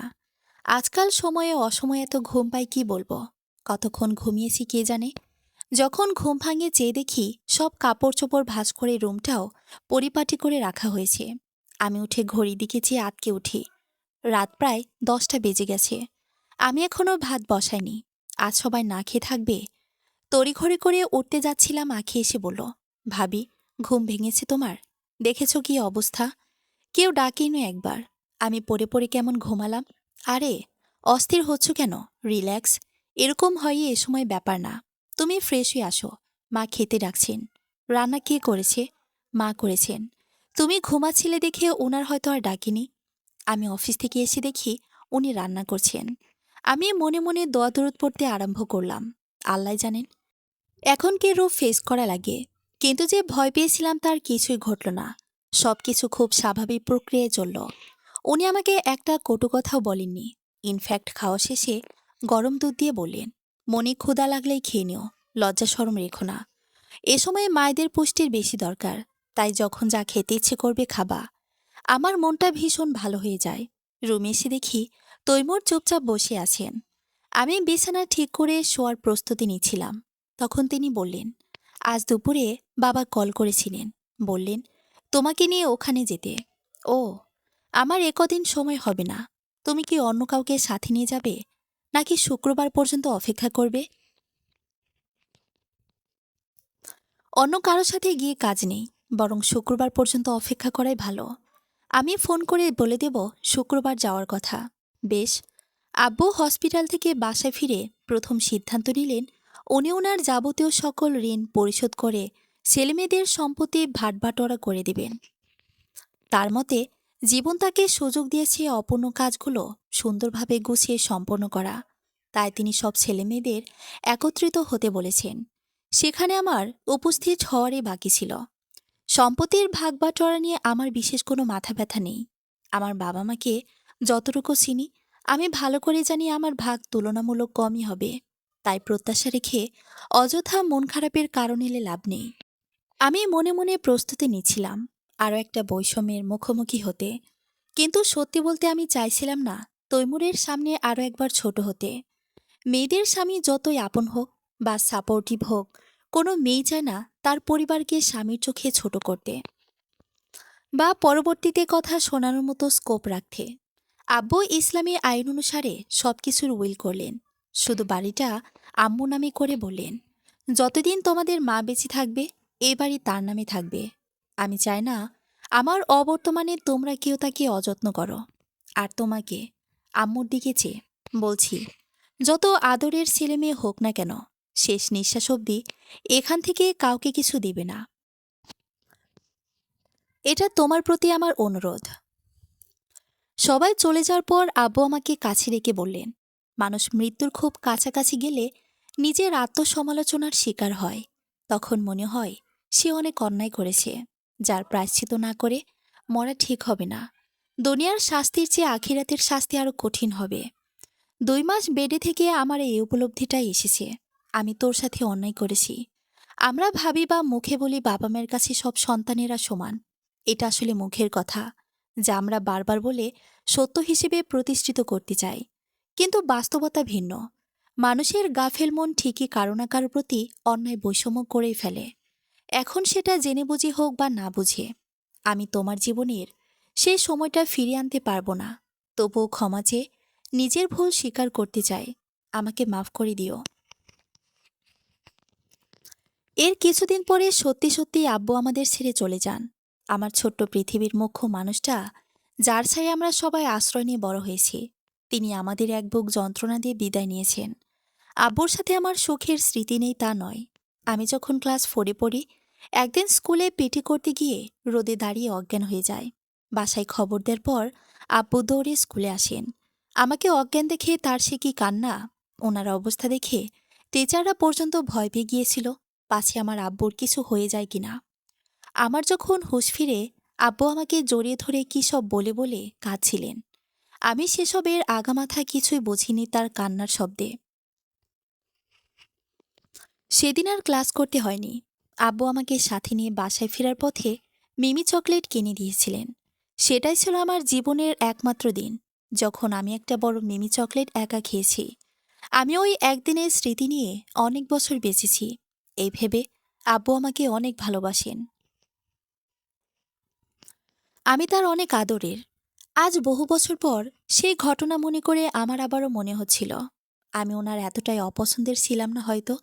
আব্বু আমার হাতে নিশার জন্য কেনা চেইনটা দিয়ে করুণ গলায় বলেছিলেন, আমার নাতনিকে আমি ঠিকঠাক আদর করতে পারিনি, ওকে এটা দিস আমার চিহ্ন হিসেবে। আমি এটা ক্ষতিপূরণ দিচ্ছি না, তোর অধিকার আছে আমার থেকে কিছু পাওয়ার, তুই এটা ফিরিয়ে দিস না। মানুষ মরে গেলে নাকি তার সব ভালো কথা মনে পড়ে, আমারও তাই হচ্ছে। আমি আব্বুর সব ভালো স্মৃতি মনে করে উন্মাদের মতো কাছি। আল্লাহ নাকি মৃত পরিবারের বুকে পাথর ছুঁয়ে দেন, যাতে কষ্ট প্রশমিত হয়ে যায়। আমার বুকে পাথর ছোঁয়াচ্ছে না কেন? আমি কেন নিজেকে সামলাতে পারছি না? নানা রকম রীতি রেওয়াজ শেষ করে 5 দিন পর তৈমুর আমাকে নিয়ে আসলেন। আমি অবাক হয়ে ভাবতে থাকি, মানুষের জীবন কি অদ্ভুত এক সিকোয়েন্সে তৈরি করা। বাবা মাকে কেন্দ্র করে একটা বৃত্ত গড়ে ওঠে। সেই বৃত্তে সব সন্তানেরা বড় হয়, ডানা মেলে উঠতে শিখে। বাবা মায়ের ছায়াতলে থেকেই তারা অন্য একটা বৃত্তের কেন্দ্র হয়ে ওঠে। তারপর হঠাৎ একটা সময় পিছু ফিরে দেখি বহু আগে আমাদের কেন্দ্রচ্যুত ঘটেছে। তারা যতদিন থাকেন এই অঘটন আমরা টের পাই না। নতুন বলে নতুন আপন মানুষগুলোর মাঝে বেঁচে থাকার অনুপ্রেরণা নিয়ে বেঁচে থাকার লড়াই চেন রিয়াকশনের মতোই চলতে থাকে। সময়ের সাথে সাথে জীবন ফের তার নিজস্ব গতিতে চলতে শুরু করে। আমি তার ব্যতিক্রম নই। আজ আমার বিয়ের 3 বছর পূর্ণ হলো। আমি তৈমুরকে আজকের দিনের কথা কিছু বলিনি। ওনার ধারণা, উনি অন্য পুরুষদের মতো ডেট ভুলে যান না। ইম্পর্টেন্ট ডেটগুলো নাকি তার ঠোঁটস্থ থাকে। আজকে আখি আসবে তার হাজবেন্ডকে নিয়ে, তাই বাসার রান্নার আয়োজন এমনিতেই বিশেষ এই ঢং নিয়ে আমি নানা পদের রান্না করলাম। সাথে তৈমুরের পছন্দের জর্দা ভাতও করলাম। নিশা দোলনায় দোল খেতে খেতে ছড়া কাটছে। আতা গাছে তোতা পাখি, ডালিম গাছে মো, এতটা কি তবু কথা কও না কেন বউ? আমি ওকে কোলে তুলে বললাম, আমার মামুনি এখন গোসু করবে, একটু পর আপ্পি আসবে না, আপ্পির প্রিন্সেস, তাই গোসু করে রেডি হয়ে যাবে। না, আমি গোসু করব না। ছি, আপ্পি তাহলে তোমাকে কোলে নিবে না তো? বলবে নিশার গায়ে গন্ধ। নিশা নিজের গা শুকে বললে, গন্ধ নাই তো, দেখো ঘেনান। আমি হেসে বললাম, অনেক ঘেনান। ওকে গোসল করিয়ে লোশন মেখে সুন্দর জামা পরিয়ে চুল আঁচড়ে বললাম, এখন লক্ষ্মী মেয়ের মতো দাদুর কাছে গিয়ে বসবে। আম্মু গোসল করে এসে খাইয়ে দেবে তোমায়, কেমন? হুম। আমি ফোন হাতে নিয়ে তৈমুরকে টেক্সট করলাম ফেরার পথে কোল্ড ড্রিঙ্কস আনতে। আখি এসে আমাকে জড়িয়ে ধরে বলল, হ্যাপি অ্যানিভার্সারি ভাবি, আমার পক্ষ থেকে এই ছোট্ট উপহারটা গ্রহণ করো। আমি হেসে বললাম, তুমি কখনোই ভুলো না, সবসময় গিফট করতে হয় তোমার। ও মা, এই দিনটা আমি ভুলবো কিভাবে? এই দিনেই তো এত মিষ্টি একটা ভাবি পেয়েছি। দিনটা ভোলা সম্ভব? So sweet of you. Thank you so much. You are most welcome. ভাইয়া কোথায়? এখনো ফেরেনি? আসতেছে, রাস্তায় হয়তো। ওর মনে আছে তো? কি জানি, কিছু তো বলেনি। তুমি ওনাকে মনে করাবে না কিন্তু। আমার ভাই ঠিকই মনে রেখেছে। দেখিও, প্ল্যানও করে রেখেছে। তুমি তো বলবাই ভাইয়ের আদরের বোন না। আমার প্রিন্সেস কই? ওকে দেখছি না যে। মায়ের ঘরে আছে হয়তো। তুমি আসবে শোনার পর থেকে অস্থির হয়ে আছে। কখন আপ্পি আসবে? দেখতে হবে না ভাইজিটা কার। আখি নিশাকে খুঁজতে চলে গেল। আমি প্যাকেটটা ড্রয়ারে রেখে অতিথি আপ্যায়নের জন্য কিচেনে চলে গেলাম। আচ্ছা, তৈমুর কি সত্যি আমার জন্য কোনো প্ল্যান করেছে, নাকি ভুলে বসে আছেন? আমি অধীর আগ্রহে থাকি তার সারপ্রাইজের অপেক্ষায়। প্রত্যাশা মানুষের মন ভাঙে, আর অপেক্ষা যাতনা বাড়ায়। এই দুটো নিয়ে আমি আমার মনের অস্থিরতা নিজে বাড়িয়েছি বলা বাহুল্য। আমার জীবনে আমি কারো কাছে প্রত্যাশা রাখিনি। বিয়ের পর তৈমুরের ওপরও রাখিনি। তবে তার কিছু কর্মকাণ্ড এমন ছিল, না চাইতেও তার প্রতি আমার আশা আকাঙ্ক্ষা বাড়ে। আমি বোকার মতো নিজের তৈরি করা অবয়ব ছেড়ে বেরিয়ে বুঝি ভুলই করলাম। তৈমুর বাসায় ফিরেছেন। খুব স্বাভাবিকভাবেই সকলের সঙ্গে বসে লাঞ্চ করেছেন। আখিও তার হাজবেন্ডের সাথে কথাবার্তা বলে লাঞ্চ আওয়ার শেষ হবার আগেই ফিরে গেছেন। আমি অধীর আগ্রহে ছিলাম সে বুঝি একটা লাল গোলাপ হলেও সাথে করে আনবে। এই তার ডেট মুখস্থ রাখার সিঁড়ি। আমার মন মেজাজ প্রচুর খারাপ হয়ে যায়, কিন্তু বাসায় উপস্থিত মেহমানদের সামনে সে রাগ প্রকাশিত না হওয়ার কঠিন প্রচেষ্টা চালাই। মনে হয় ডালিয়াপার হাজবেন্ডের মতো হাজবেন্ড পাওয়া আসলেই সৌভাগ্য। আপাকে কদিন আগেই কি সুন্দর হীরার নেকলেস গিফট করল। অ্যানিভার্সারি উপলক্ষে দার্জিলিং নিয়ে গিয়ে বেরিয়ে এসেছে। এদিকে আমি এই 3 বছরে বাবার বাড়ি টু শ্বশুর বাড়ি ছাড়া কোথাও আর যাইনি। এই দুই গণ্ডির বাইরেও যে বেরোনোর মতো অনেক জায়গা আছে, এ আমার চোখ জানে না। নিজের ভাগ্যকে কয়েক দফা বকাবকি করে বিকেলের চা নাস্তার আয়োজন করতে শুরু করে। সত্যি বলতে মনের কোথাও না কোথাও একটা আশা তবু যেই রয়েছিল। দিন তো ফুরায়নি, এখনো সময় আছে। হতে পারে সবাই কিছু বলেন, কিছু বলেনি, তাই ঠিকই মনে আছে। কিন্তু আমার আশার গোলে বাড়ি দিয়ে যখন তিনি রাতে খেয়ে দিয়ে শুয়ে পড়লেন, রাগে অভিমানে আমার দু চোখ ভরে কান্না পেল। মনকে বারবার বলছিলাম, এসব কেমন ন্যাকামি মৃত্তিকা। এসব ডেট, অ্যানিভার্সারি, পশ্চিমা কালচার, এসব নিয়ে বাড়াবাড়ির কর বয়স তোর আছে? অযথায় কেন নাটক করছিস বলতো? নিশাকে ঘুম পাড়িয়ে চুপচাপ শুয়ে আছি। ঘুম আসি আসি করেও আসে না। মন খারাপের রাতগুলো কেন এত দীর্ঘ হয় কে জানে। হঠাৎ তৈমুর আমার পেট জড়িয়ে নিজের কাছে টেনে নিল। কানের কাছে ফিসফিস করে বলল, আমার জীবনে আসার জন্য অনেক অনেক ধন্যবাদ। হ্যাপি ম্যারেজ অ্যানিভার্সারি বউ। এখন ঢং করা হচ্ছে তাই না? সারাদিন গেল, রাত গেল, তখন মনে পড়েনি? আমি দেখছিলাম তুমি কি করো। এই 3 বছরে তোমার মাঝে কোনো পরিবর্তন এসেছে কিনা, অধিকার ফলাতে শিখেছ কিনা। কিন্তু তুমি আমাকে আশাহত করেছ। এখনও আমার উপর অধিকার ফলানো শিখলে না। খুবই ডিসঅ্যাপয়েন্টিং। আমি ওনার দিকে ফিরে বললাম, সবকিছু চেয়ে নিতে হবে কেন? নিজ থেকে ভালোবেসে প্রকাশ করলে কি বেশি ক্ষতি হয়? তাছাড়া আমি তো ক্লু দিয়েছিলামই, বরের জন্য গিফট এনে ড্রয়ারে রাখতে পারো। অথচ নিজে ড্রয়ার খুলে দেখতে পারো না। নিজে সরাসরি কিছু বলবে না, অপরজনকে ঠিকই সেটা আশা করবে। এটা কি আনফেয়ার নয়? হুঁ। আমি তড়িৎ গতিতে উঠে ড্রয়ার চেক করতে গেলাম। তৈমুর আমার কর্মকাণ্ড দেখে হাসে। ড্রয়ার খুলে দেখি কিছুই নেই। আমি রাগ দেখিয়ে বললাম, মাঝরাতে ফাজলামি করলেন? কিছুই তো নেই ওখানে। তৈমুর উঠে এসে বললেন, আমি কি জানতাম তুমি উঠে চেক করবে? সারাদিন ধরনি বলে আমি তুলে নিয়েছি। তারপর সে আমায় গলায় একটা চেন পরিয়ে আয়নার সামনে দাঁড় করিয়ে বলল, পছন্দ হয়? পেন্ডেন্টের ডিজাইনটা দেখে আমি আনন্দিত গলায় বললাম, বাহ, খুব সুন্দর তো, দারুণ হয়েছে। সে আমার গলার ডান পাশে চুমু দিয়ে বলল, আমার বইয়ের গলায় সবকিছুই সুন্দর মানায়। আপনি অনেক খারাপ। আমি আপনাকে অনেক অপছন্দ করি। পছন্দ করো কখনো না বললেও অপছন্দ করার কথা এ পর্যন্ত অনেকবার বলেছ। এর শাস্তি কিন্তু কঠিন হবে। শাস্তি দেওয়ার মতো অপরাধ তো না এটা। মিথ্যে বারবার বলে সত্যের মতো শোনায়। তুমি কি চাও আমি বিশ্বাস করি তুমি আমায় অপছন্দ করো? না, তাহলে কি বিশ্বাস করাতে চাও আপনি আমার খুব বিশেষ মানুষ? শুধু এটা? হুম।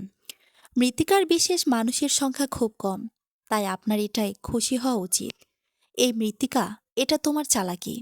ইচ্ছে করে অবজেক্ট ওয়ার্ড ইউজ করলেন। আমি ওনার গলা জড়িয়ে ধরে বললাম, একজন মহৎ ব্যক্তি বলেছেন, মনের কথা মুখ দিয়ে বের হলেই সেটা কর্পূরের মতো উবে যায়। তাই এটাকে মনের মাঝে সংরক্ষণ করা শ্রেয়। আমাকে যে এক মহীয়সী বলেছেন, অনুভূতি প্রকাশ করতে মুখের ভাষা ব্যবহার করতে হয়, নয়তো অপরজন মনের কথা বুঝবে কিভাবে? আমরা কি এখন যুদ্ধ ঘোষণা করব? করলে মন্দ হয় না? হুঁ। তা যুদ্ধ কি শুরু করবেন মহারানী? আমি যুদ্ধে নই, শান্তিতে বিশ্বাসী। তাই শান্তি চুক্তি করে মামলা ডিসমিস করুন। উনি আমায় কোলে তুলে বললেন, বেশ, তবে তাই হোক। আমার শান্তি আমি খুঁজে নিলাম, আপনারটাও জানিয়ে দিবেন। আমার বহুদিনের ইচ্ছে পাহাড়ে বেড়াতে যাওয়ার। নিবেন? এই প্রথম কিছু চাইলে না নিতে পারি? অবশ্যই নিব, ইনশাল্লাহ। আমার মেয়ে এই বাসার মধ্যমণি, তাকে ছাড়া কারো দিন ভালো কাটে না। ওর প্রতি সবার অনেক মমতা। দাদিজান বলেন, নিশা আমার মতো বলেই সবাই বেশি আদর করে। আমি এটা মানি না যদিও, তবে ওর স্বভাব চরিত্র অনেকটাই আমার মতো, এটা আমি নিজেও টের পাই। আমি আগে ভাবতাম আমার মতো কাউকে পছন্দ করা বা ভালোবাসা যায় না, কিন্তু একই বৈশিষ্ট্যের অধিকারী হয়েও আমার মেয়ে যখন এক্সট্রা আদর পাচ্ছে, আমার মনে হয় ভালোবাসতে বা আদর করতে আসলে বাহানা লাগে না। যারা করার তারা এমনিতেই করবে। আমি যখন ক্লাস 5-এ উঠি, প্রথম ডায়েরি লেখার ঝোঁক ওঠে। টিফিনের টাকা জমিয়ে স্কুলের পাশের স্টেশনারির দোকান থেকে সিন্ড্রেলার ছবি সংযুক্ত করা লক ডায়েরি কিনে আমার সে কি আনন্দ! আমি রোজকার ঘটনা নানান রঙের কালি দিয়ে সেখানে লিখতাম, স্টিকার লাগাতাম। আমার মনের সব কথা সেখানে শোভা পেত বলা বাহুল্য। আমি খুব আগ্রহ নিয়ে সব লিখতাম, কিন্তু সেই লেখায় যে আমার কাল হবে আমি কখনোই ভাবিনি। একদিন আমার টেবিলে কি খুঁজতে এসে মেজো ভাইয়া ডায়েরিটা খুঁজে পায়। তারপর সেটা মায়ের কাছে দিয়ে বলে, দেখো, তোমার মেয়ে আমাদের সবার নামে কি সব লিখে রেখেছে। আমার উদ্দেশ্য খারাপ ছিল না, না। আমি বুঝতাম এসব লেখা ভুল হবে। ওনারা আমার সাথে যা করতো তা লিখেছি। আমার কোনো বান্ধবী নেই যাকে আমি আমার মনের কথা সব শেয়ার করতে পারি। ওই ডায়েরিকে আমি আমার সঙ্গী ভেবেই সুখ দুঃখ সব লিখেছি। এটার নাম গীবত হবে তা আমি বুঝিনি। সেই থেকে আমার পরিবারের সব বদ্ধমূল ধারণা হয়ে যায় আমি তাদের নিয়ে বিদ্রূপ চিন্তা ভাবনা রাখি। মানুষের কাছে তাদের নামে খারাপ কথা বলি। যে মেয়ে এইটুকু বয়সে ডায়েরিতে সব লিখতে পারে, সে আর কি কি করতে পারে তা বুঝতে কারো বাকি আছে? আমার শখের ডায়েরিতে আগুন দিয়ে আম্মু আমাকে কি কঠিন মারটা এনে দিয়েছিলেন। সাথে অকৃতজ্ঞ, বেদব, বেইমানসহ নানাবিধ উপাধিও মাথায় জুটেছিল। এরপর আমি আর কখনো কিছু লিখিনি। কোথাও মনের কথা লেখা বা টাইপ করা আমার জন্য নিষিদ্ধ। ওইটুকু বয়সে আমি জেনে গিয়েছিলাম লেখা সবচেয়ে বড় প্রমাণ, যার পরবর্তীতে নিজের বিপদ ডেকে আনে। আমার মনের কথা প্রকাশ করার কোনো মাধ্যম ছিল না, না আমাকে কারো সঙ্গে বেশি খাতির করতে দেওয়া হয়েছে। যার সঙ্গে আমার একটু ভাব হতো, তার সাথে কথা বন্ধ করার জন্য বাধ্য করা হয়েছে। বন্ধুবান্ধব থাকলে আমি আরও নষ্ট হয়ে যাব, এমন লাইন বলে কারোর সঙ্গেই আমার সখ্যতা গড়ে তুলতে দেয়নি। স্কুলের সবাই আমাকে ইন্ট্রোভার্ট কাম অহংকারী মেয়ে বলেই ভাবে। বিদায় অনুষ্ঠানে আমার সাথে কেউ একটা ছবিও তোলেনি, না কমপ্লিমেন্ট লিখতে নোটবুক দিয়েছে। সবাই র্যাগডেতে হইচই করে একে অপরের টি শার্টে সাইন করলেও আমার টি শার্ট একদম ধবধবে সাদাই ছিল। একটা সময় আমি সত্যি আর কারো সঙ্গে মিশতে পারলাম না। সমবয়সী কারো সঙ্গে কৌশল বিনিময়ের বাইরেও যে কথা বলা যায় তা ভুলেই বসলাম। আত্মীয় স্বজনরা আমার এই নীরবতার নানাবিধ নামকরণ করা শুরু করলেন। আমি আরও গুটিয়ে গেলাম। এই গুটিয়ে যাওয়ার মূলে যারা দায়ী, তারাই ফিরে আমাকে বকাঝকা করতে শুরু করলেন। আমি কেন এত অসামাজিক, মিনিমাম কার্টেসি আমার জানা নেই কেন? এরকম হলে শ্বশুরবাড়ি গিয়ে থাকবো কিভাবে? আমি তাদের ফিরিয়ে জবাব দিতে পারি নাই। তোমরাই তো আমাকে এমনভাবে গড়ে তুলেছ, এখন আমাকে দোষারোপ করো কেন? আমার অন্য ভাই বোনেরা তাদের বন্ধুদের নিয়ে বাসায় কত আড্ডা দিয়েছে, পিকনিকে দল বেঁধে গিয়েছে, ডালিয়াপাক গার্লস নাইট বলে কত বান্ধবীদের বাসায় এসে আনন্দ করেছে। অথচ আমার বেলায় সব নিষিদ্ধ ছিল। আমি মানুষকে ভয় পেতে শুরু করি। কোলাহলে আমার দম বন্ধ হয়। বাসায় বেশি গেস্ট এলে তাদের সামনে গিয়ে কথা বলতে হবে ভাবলেই আমার প্যানিক অ্যাটাক হয়। সেই আমিকেই তোমরা হুট করে বড় পরিবারে বিয়ে দিলে। একটাবার ভাবলে না মেয়েটা অ্যাডজাস্ট করতে পারবে কিনা, বরং ভাবলে ভরা গড়ে গেলেই ওর ভণ্ডামি লোপ পাবে। মানুষ অন্যায় করে, প্রতিনিয়ত অন্যায় করে, কিন্তু কেউ যদি তাদের অন্যায়কে অন্যায় বলে আখ্যায়িত করে তবেই তাদের গায়ে ফোসকা পড়ে। আর যদি প্রতিবাদকারী নিম্ন স্তরের কেউ হয় তবে ক্ষমতার জাতাকলে পিষে মারতেও কুণ্ঠাবোধ করে না। এটাই তো আমাদের সমাজে সেই প্রাগৈতিহাসিক কাল থেকে হয়ে আসছে।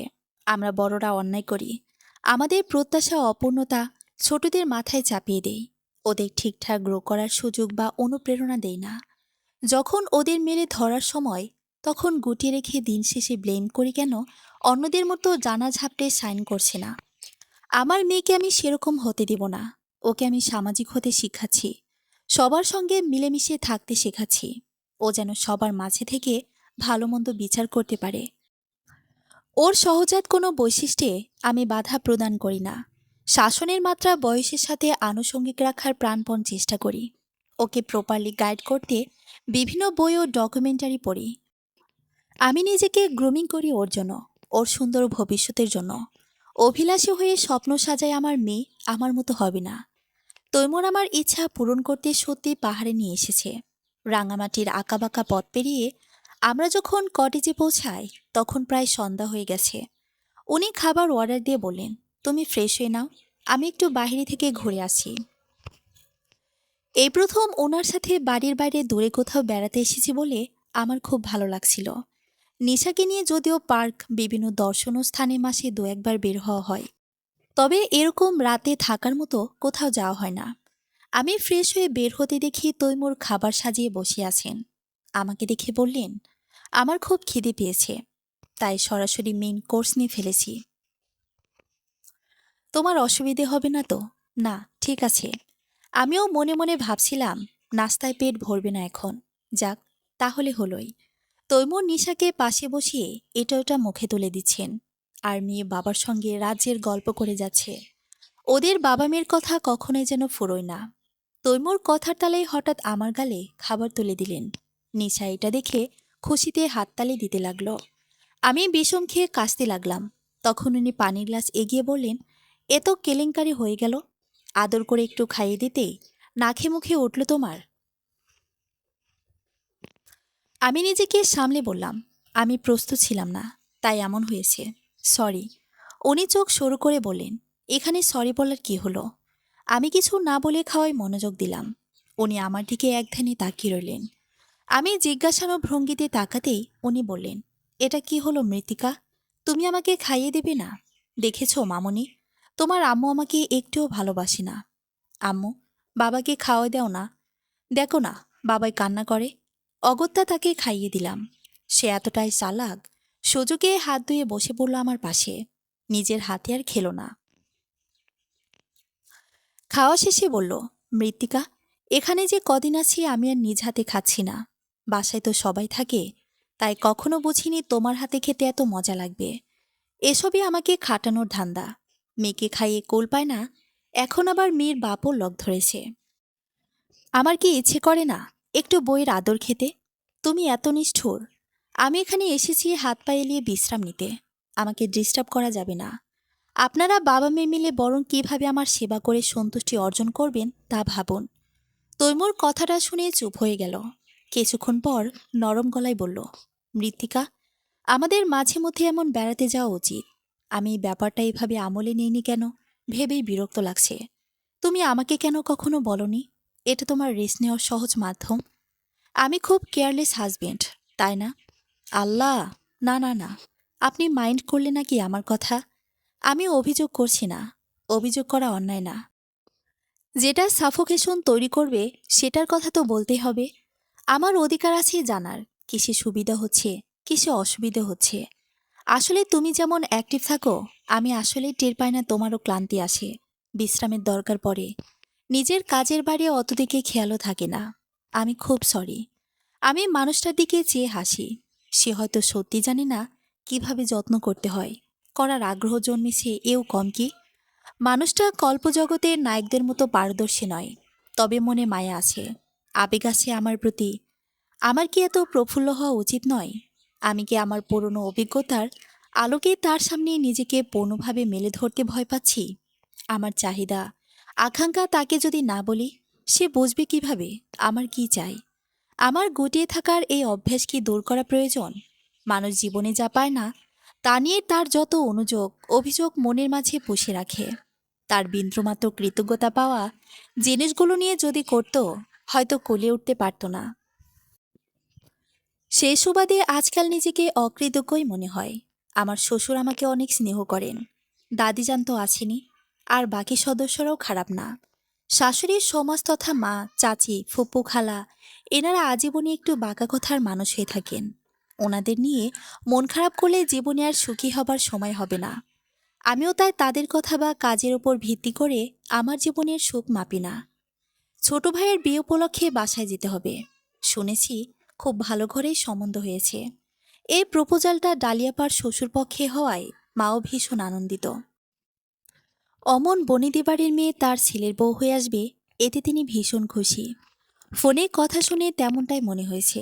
ওখানে যাওয়ার কথা তুলতেই তৈমুরের চেহারা বদলে গেল। সে গম্ভীর গলায় বলল, বিয়ে উপলক্ষে এমনিতেই ঘর ভর্তি গেস্ট হবে, সেখানে থাকার চিন্তা নিয়ে না গেলে হয় না। দূরত্ব বেশি না, এতে বাড়তি চাপও কমবে। আমি বুঝলাম উনি সেখানে থাকতে ইচ্ছুক না।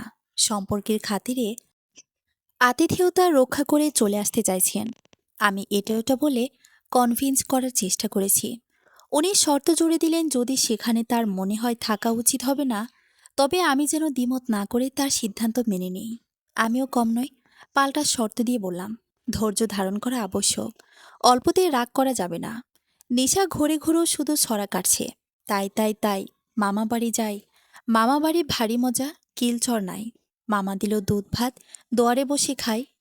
আমি ব্যাগপত্র গুছিয়ে তৈমুরের অপেক্ষা করছিলাম। তখন মা এসে বললেন, বিয়ে বাড়িতে গিয়ে হাসি ঠাট্টায় মশগুল হয়ে বাচ্চার কথা ভুলে যেও না। ওখানে অনেক রকম মানুষ আসবে, বাচ্চারা আসবে। আমার নাতনিকে চোখে চোখে রাখবা। বলেই উনি নিশার কোমরে একটা কালো সুতো বেঁধে দিলেন। মায়ের বাসায় যাওয়ার আগে এই কাজটা উনি সবসময় করেন। শুরুতে কারণটা বুঝতাম না, পরে বুঝলাম এটা দ্বারা তিনি নিশার শারীরিক গঠনের পার্থক্য মাপেন। সোজা কথায় ওখানে গিয়ে নিশা শুকিয়েছে নাকি মোটা হয়েছে তা আন্দাজ করার একটা কৌশল। মানুষের কত আজগবি কর্মকাণ্ড। আম্মু যদিও বলেছিল আমার শ্বশুর শাশুড়িকে নিয়ে যেতে, কিন্তু বাবা রাজি হলেন না।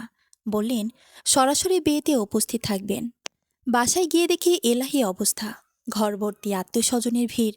ইতোমধ্যে সবাই উপস্থিত হয়ে গেছেন। আমাকে দেখে টুম্পা ভাবি বললেন, এজন্য বলে মক্কার মানুষ সহজে টিকিট পায় না। আমরা দূর দূরান্ত থেকে আগে আগে চলে এসেছি, আর তুমি কাছে থেকে আজ এলে। আমি হেসে কথাটা উড়িয়ে দিলাম।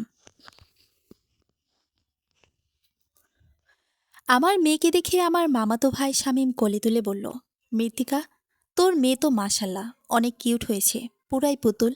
টুম্পা ভাবি, মায়ের কপি হয়েছে বলে কথা। শামীম নিশাকে মামামা বলে জান দিয়ে ফেলল। নিশাও আদর পেয়ে কিছুক্ষণের মধ্যেই শামীমের সাথে বেশ মিশে গেল। আমার মেয়েকে নিয়ে আমার পরিবারের বিশেষ আগ্রহ না থাকলেও অন্যদের খুব সহজেই আগ্রহ জন্মে যায়। ডালিয়াপার ছেলে খুব রকচটা স্বভাবের হয়েছে। যেখানে যাচ্ছে তাণ্ডব চালাচ্ছে। ওর চিৎকার চেঁচামেচিতে পুরো ঘর মাথায় ওঠার উপক্রম। ছেলেটাকে কেউ একটু ডাকও দেয় না। ওর দোষীপনা দেখে আমি অবাক না হয়ে পারলাম না। এইটুকু বয়সে এত রাগর। ছেলেদের রাগ বেশি হয়, দুষ্ট তুলনামূলক বেশি হয়, তাই বলে এত আমি ভাবিনি। রাতুলকে দেখে আমার এটাই মনে হলো, ভাগ্যিস আমার ছেলে হয়নি। ডালিয়াপা আমাকে দেখে বললেন, খাওয়া দাওয়া বন্ধ করে ডায়েট করছিস নাকি? ওজন কত এখন? আমার হাইট অনুযায়ী পারফেক্টই আছে। শুনলাম তোর নাকি কোলেস্টেরল বেড়ে গেছে। প্রি ডায়াবেটিস টার্মে আছিস। এসব এখন খুব কমন রোগ। তাছাড়া আব্বুর ডায়াবেটিস ছিল, আর মামাদেরও আছে। বংশানুক্রমে এটা হবে স্বাভাবিক। তাও ঠিক। দুলাভাই আসে নাই? আমরা আছি 10 থেকে 15 দিন হবে। ও এখান থেকে অফিস করে তো, তাই অফিসে গেছে। ও, বিয়ের শপিং করা যে কি কঠিন কাজ। রাকিবের একটাই কথা, আমার পছন্দের বাইরে কোনো কিছু কেনা যাবে না। তাই আমাকে রোজ শপিংয়ে গিয়ে সব সিলেক্ট করা লাগছে। বুঝতে পারছিস কত চাপে ছিলাম। অনেক কষ্ট গেল। ডালিয়াপা নিজের কথা বলা শেষ করে চলে গেলেন। আমি রুমে বসে দম নিলাম। না, কোনো কিছুকে তোয়াক্কা করা যাবে না। আমি 2 দিনের অতিথি হয়ে এসেছি। এই 2 দিন স্বাভাবিকভাবেই কাটাবো। কে কি করছে, কাকে গুরুত্ব দিচ্ছে, ওসবে তাকানোরও দরকার নেই। নিশা 2 হাত ভর্তি চিপস চকলেট নিয়ে এসে বলল, আম্মু, মামা অনেক ভালো। দেখো, আমাকে কত কিছু কিনে দিয়েছে। তুমি একা একা এগুলো খাবে? আপু ভাইয়াদের জন্য রেখে দাও, বাসায় ফিরে ওদের দিব। তা দিবে, তবে এখানে যে তোমার অনেক আপু ভাই আছে, ওদের না দিলে কান্না করবে না? নিশা গালে হাতে গভীর চিন্তায় পড়ার ভাব নিয়ে বলল, আম্মু, এখানে তো অনেক বেবি, সবাইকে দিলে ওদের জন্য থাকবে? ওদের জন্য আম্মু কিনে নিব। তুমি এখন এখানের সবাইকে দিয়ে খাও, কেমন? আচ্ছা। নিশা খুব আগ্রহ নিয়ে ওর নতুন ভাই বোনের সাথে খাবার ভাগাভাগি করতে গেল। সেই সুযোগে আমি ওকে সবার সঙ্গে পরিচয় করিয়ে দিলাম। মৃত্তিকা শুনে যা। মায়ের ডাকে আমি ওনার ঘরে গিয়ে বসলাম। উনি নিজের হাঁটু ঘষতে ঘষতে বললেন, তোকে বলেছিলাম সবাইকে নিয়ে আসতে, এলি না কেন? এমনিতেই এখানে এত মানুষ, ওনারা এসে বাড়তি চাপ সৃষ্টি করতে চায়নি, তাই আসেনি। বাড়তি চাপের কি আছে? তোর শ্বশুরবাড়ি দূরে হলেও কি সবাইকে নিয়ে আসতি না ভাইয়ের বিয়েতে? যেটা হয়নি সেটা কল্পনা করে লাভ কি? তোর শ্বশুরবাড়ির লোকেরা আমাদেরকে পছন্দ করে না, এটা না বোঝার মতো কিছু না। তোর বাবা মারা যাওয়ার পর সে গেছিস, এসেছিস আজকে। একই শহরে থেকেও তুই আসিস না। এই যে দূরত্ব সৃষ্টি করলি, কি ভাবিস এতে তুই লাভবান হচ্ছিস? মোটেও না। শ্বশুরবাড়িতে বাপের বাড়ির নাম ছোট করে কেউ কোনোদিন সুখ পায় না, বরং খোটা খেয়ে খেয়ে সবসময় পায়ের তলানিতে পড়ে থাকতে হয়। আমি মায়ের দিকে তাকিয়ে হাসলাম, হাসি মুখে বললাম, পথটা তো তোমরাই চেনালে, আমি আসিনি, তোমরা তো আনতে যাওনি। বিয়ের পর কয়বার সেখানে চৌকাট মারিয়েছ, এক আঙ্গুলের করাতেও গোনা যাবে। অথচ ডালিয়াপা, তোর এই তুলনার স্বভাব গেল না। ডালি কি তোর মতো অতিথি হয়ে আসে? এ বিয়ের সব জোগাড় যন্ত্র ও একা করেছে। মেয়ে দেখা থেকে শুরু করে সবকিছু তো ওই করলো। তারপরও তোর মনে হচ্ছে ওর সঙ্গে তোর তুলনা খাটে? তুই কি করেছিস এই পর্যন্ত? আমি ড্রয়ার থেকে মুভ ক্রিম বের করে মায়ের হাঁটুতে মালিশ করতে করতে বললাম, আমার সংসারে গিয়ে একটা দিন থেকো, জাস্ট একটা দিন, তারপর না হয় দোষ দিও। আম্মু মুখ ভার করে অন্যদিকে তাকালেন। আমি পরম যত্নে ওনার পা মালিশ করছি আর চোখের পানি আটকানোর কঠিন প্রচেষ্টা চালাচ্ছি। মৃত্তিকা, ঘুমিয়ে পড়েছ? এখানে ঘুমাতে অসুবিধা হচ্ছে? না, ঠিক আছে। কিছু বলবেন? তুমি ঠিক আছো? হ্যাঁ। ঠিক না থাকার কি আছে? তৈমুর কিভাবে নীরব হয়ে গেল? আমার চুলে বিলি কেটে নরম গলায় বলল, রাগ করেছ প্রশ্নটা করাই? না। এরকম মন ভার করে আসো যে, শরীর ঠিক আছে? আমি ওনার দিকে ফিরে বললাম, মানুষ বিরিয়ানি না, সে চাইলেও সবাইকে তৃপ্ত করতে পারে না। এই চরম সত্যিটা যে যত দ্রুত মেনে নেবে, সে ততই দ্রুত সুখী থাকা শিখবে। হঠাৎ ফিলোসফি ঝাড়ছ যে? সক্রেটিস ভর করলো নাকি? না, আত্ম উপলব্ধি করার চেষ্টা করছি। আচ্ছা, একটা কথা বলবেন? কি কথা? বলুন তো। আমি দেখতে সুন্দর নাকি কুৎসিত? কুৎসিত না। আল্লাহর বানানো কোনো মানুষই দেখতে কুৎসিত নয়। কেউ কিছু বলেছে? না। উনি আমাকে জড়িয়ে ধরে সান্ত্বনার স্বরে বললেন, নিজেকে কখনো অন্য কারো সঙ্গে তুলনা করবে না। প্রতিটি মানুষ স্বতন্ত্র বৈশিষ্ট্যের অধিকারী, কেউই কারো মতো নয়। সবার মাঝে বৈচিত্র্যতা আছে। আচ্ছা। বিয়ের যাবতীয় আনুষ্ঠানিকতা শেষে আমি নীরবেই ফিরে আসি। আমি পারফেক্ট মেয়ে হতে পারবো না কোনোদিন। না পারবো নিজের সংসার ফেলে অন্য কারো সংসারের খড়ি নাচাতে। এসব কাজ তারাই করতে পারে যাদের হাতে অফুরন্ত সময়। আমার যেটা নেই সেটা নিয়ে আফসোস করে লাভ কি? আমি এ পর্যন্ত কোনোদিন তাদের নিয়ে এ বাড়িতে কাউকে কিছু বলিনি, এমনকি তৈমুরকেও না। অথচ আমার মা কি অনায়াসে বলে ফেলেছে আমি তাদের ছোট করেছি। উনি যেন একদম ভুলেই গেছেন তাদের কৃতকর্মের ফলে এই বিরূপ অবস্থার সৃষ্টি হয়েছে। নিজের ভুল দেখে অন্যকে দোষারোপ করে আত্মতৃপ্তি পাওয়া বোধহয় মানুষের সহজাত বৈশিষ্ট্য। বিয়েতে আমার উপস্থিতি মিস্টার ইন্ডিয়ার মতোই ছিল। আমি থাকা না থাকা প্রায় সমান। আমি ওই বাড়িতে যেতে চাই না। ওখানে গেলে আমার মন খারাপ হয়, যার রেশ কাটতে বহুদিন লাগে। অথচ আমি এই সময়টা সবসময় মুখোশ পরে রাখি, কেউ যেন বুঝতে না পারে আমার মন খারাপ। ইচ্ছে করে রোজ কানে ফোন তুলে অভিনয় করে যেন মা ফোন করেছেন, ভাইরা খবর নিচ্ছেন, অথচ ওরা কেউ ফোন করে না। আমি করলে নানান অজুহাতে শর্টকাটে রেখে দেন। আমার জায়ের মা প্রতিদিন পায় ভিডিও কলে নাতনিকে দেখে, কথা বলে। আমার নিশাকে তো কেউ কোনোদিন ভিডিও কলে দেখতে চায়নি। ওই অভিনয়টুকু আমি কি করে করি? আমি একা যতটা পারি করে যাই। তোমরা কেউ তো সিকিভাগও করছো না। তবে আমাকে নিয়ে এত জঘন্য ভাবনা পুষে কি মজা পাও? আমার মনে হয় এক শহরে বিয়ে হয়ে ক্ষতি হয়েছে।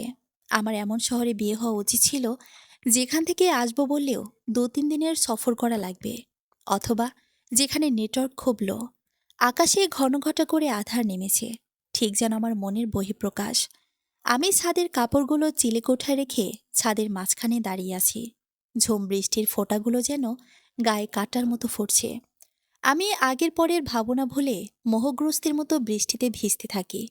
বৃষ্টিতে ভিজলে আমার মাথায় নানা রকম বুদ্ধির উদয় হয়। একটা সুপ্ত ইচ্ছা খুব নড়েচড়ে জেগে ওঠে। আমি সেই ইচ্ছা পূরণের চেষ্টা করেছিলাম বহুবার, কিন্তু শেষ পর্যন্ত আর পূরণ করা হয়নি কোনোভাবেই। আজ বহু বছর পর সেটা আবার জেগে উঠেছে।